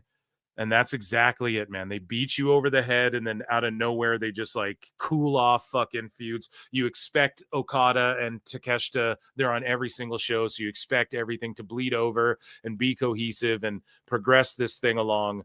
But instead, Tony just goes, oh, we'll push this narrative or whatever the fuck with Caster and Bowens. It's just say that part, but you can't because Tony Khan signs your fucking paycheck, which we're about to prove in 1 second. God. So this has been an amazing edition of Dave Meltzer, Dumb Moment of the Week. And before we wrap it up here, okay, we have the most legendary epic clip ever. And this is courtesy, bro, of Vince Russo's The Brand, bro, and Jeff Lane 22. Let me tell you, bro, when he got me this clip, I said, this Tony Khan is a mark, bro. I swear, hand to God, bro.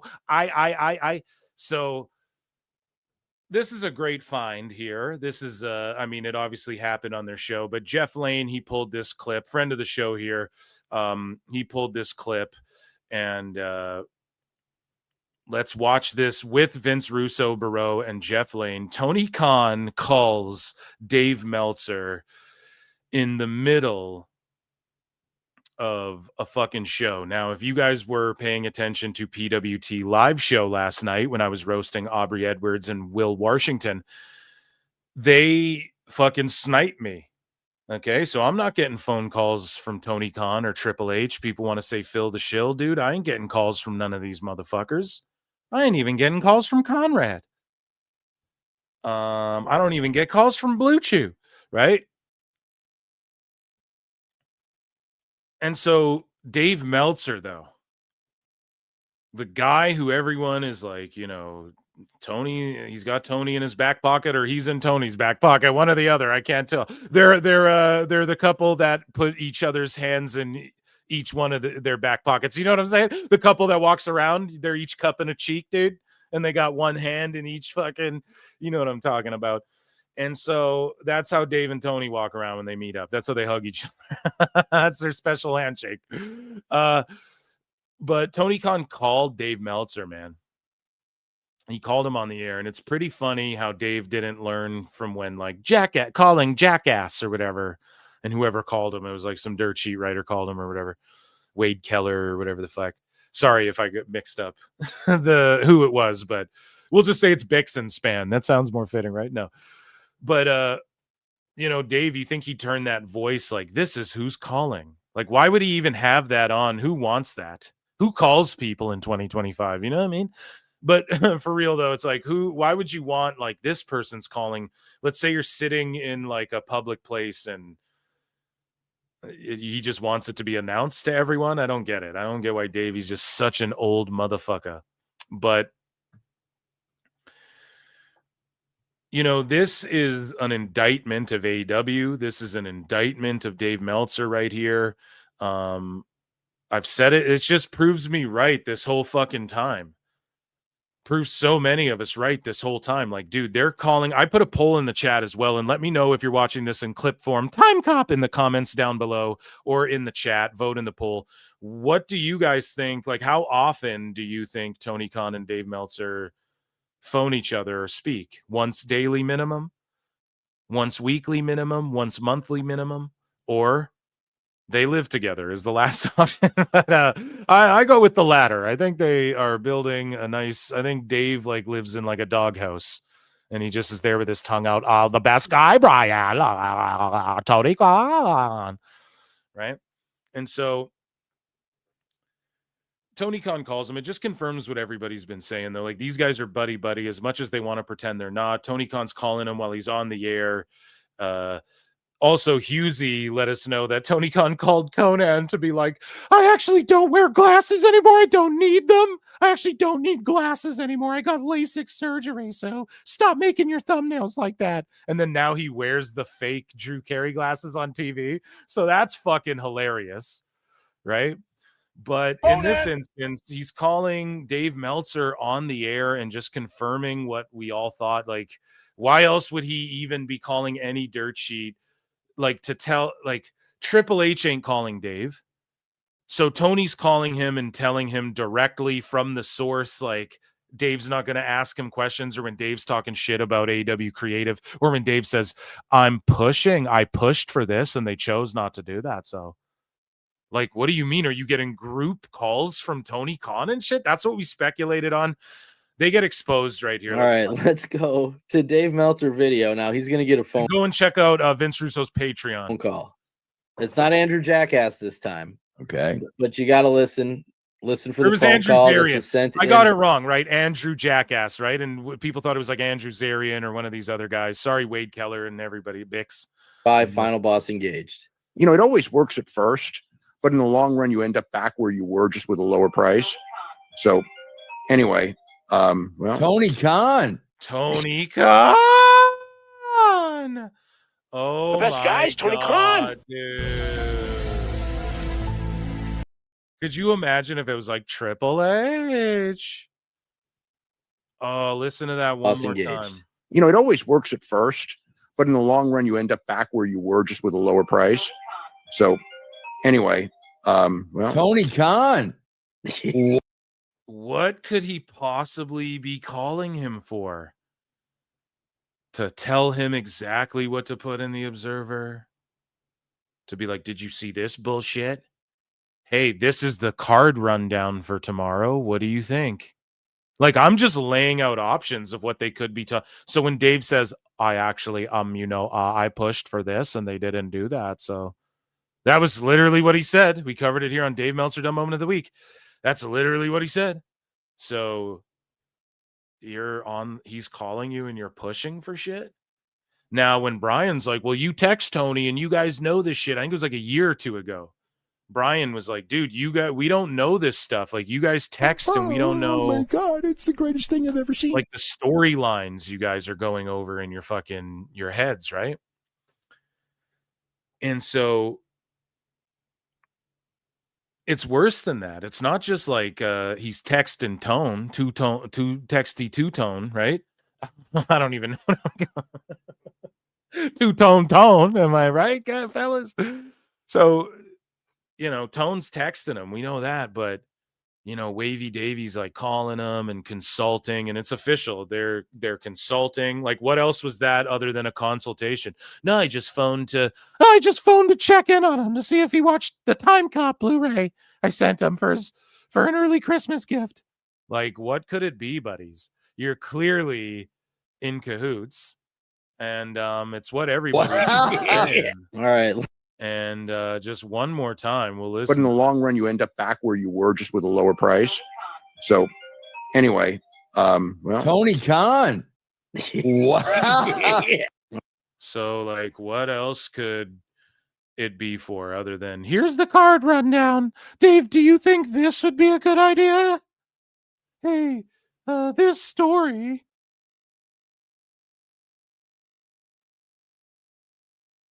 This story's really, what do you think about it?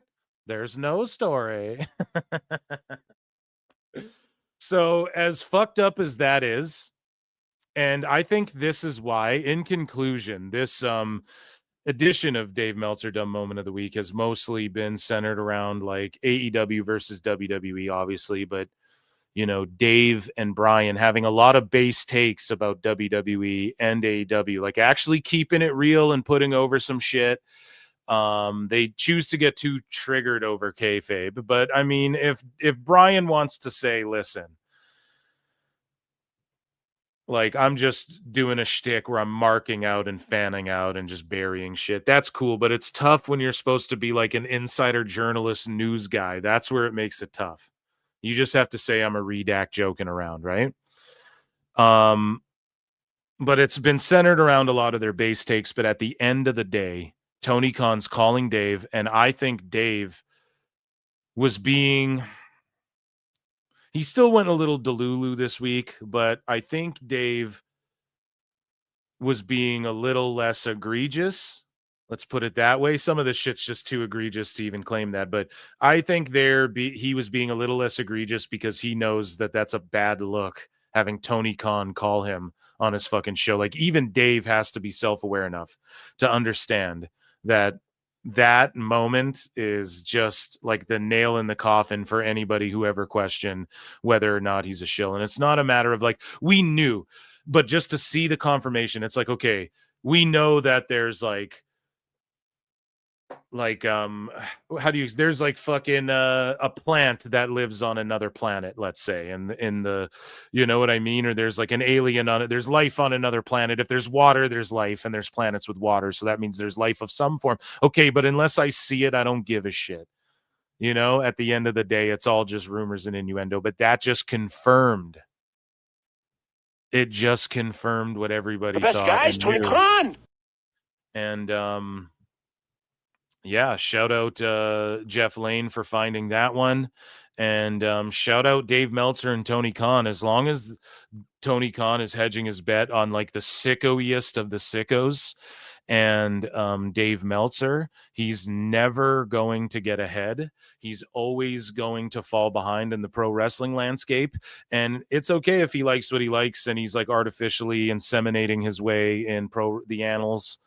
Artificially inseminating the annals of pro wrestling history. But as long as I'm here, I will do my best to cover the reels and cover it fairly. And Dave Meltzer, you're not going to do that because Tone's going to call you and fucking yell at you. The Friday Night Wars, Bill Watts. The best guy's me. Don't forget it, you son of a bitch. And that, ladies and gentlemen, was Dave Meltzer's Dumb Moment of the Week. Let's go. Just in, we have confirmed that Dave Meltzer fears PWT and flutes. So, ladies and gentlemen, what an amazing show. Round of applause for everybody who tuned in. I have been your host, Philly Phil Marks, and PWT live show every Wednesday and Saturday around 8 Eastern, and Dave Meltzer Dumb Moment of the Week, of course, live every Thursday. Go and check out the audio form of this if you're checking this out on YouTube. If you're on the audio, thanks for listening. I appreciate you all. And I'll see you next time for Dave Meltzer's Dumb Moment of the Week.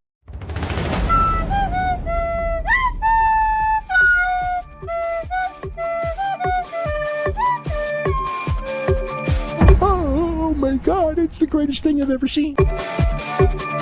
You're overdue. I just felt it's something that makes you look good, and that's cool, and you know, I'm all for it, but I think you need to tone this down because now it's getting intrusive to the show. But they can go in the afternoon for a US Hold show, on a second. as they did there, and they can do 180,000 buys for an afternoon show, which they've also done for All In. So okay, we know they can do. We know they can do big. Can I continue this before you cut me off? We know one thing. Yes. We know it might have done well because it went on first. I'm not saying it would. Here's my thing, Dave. But here's okay. Wait. Okay, here's the thing. Oh my God, it's the greatest thing I've ever seen. I mean, it didn't mean anything to me. It was just a match. That's the problem, Dave. It should mean something to you. Give him a quick squash win just to show that, like, you know, he's not a loser.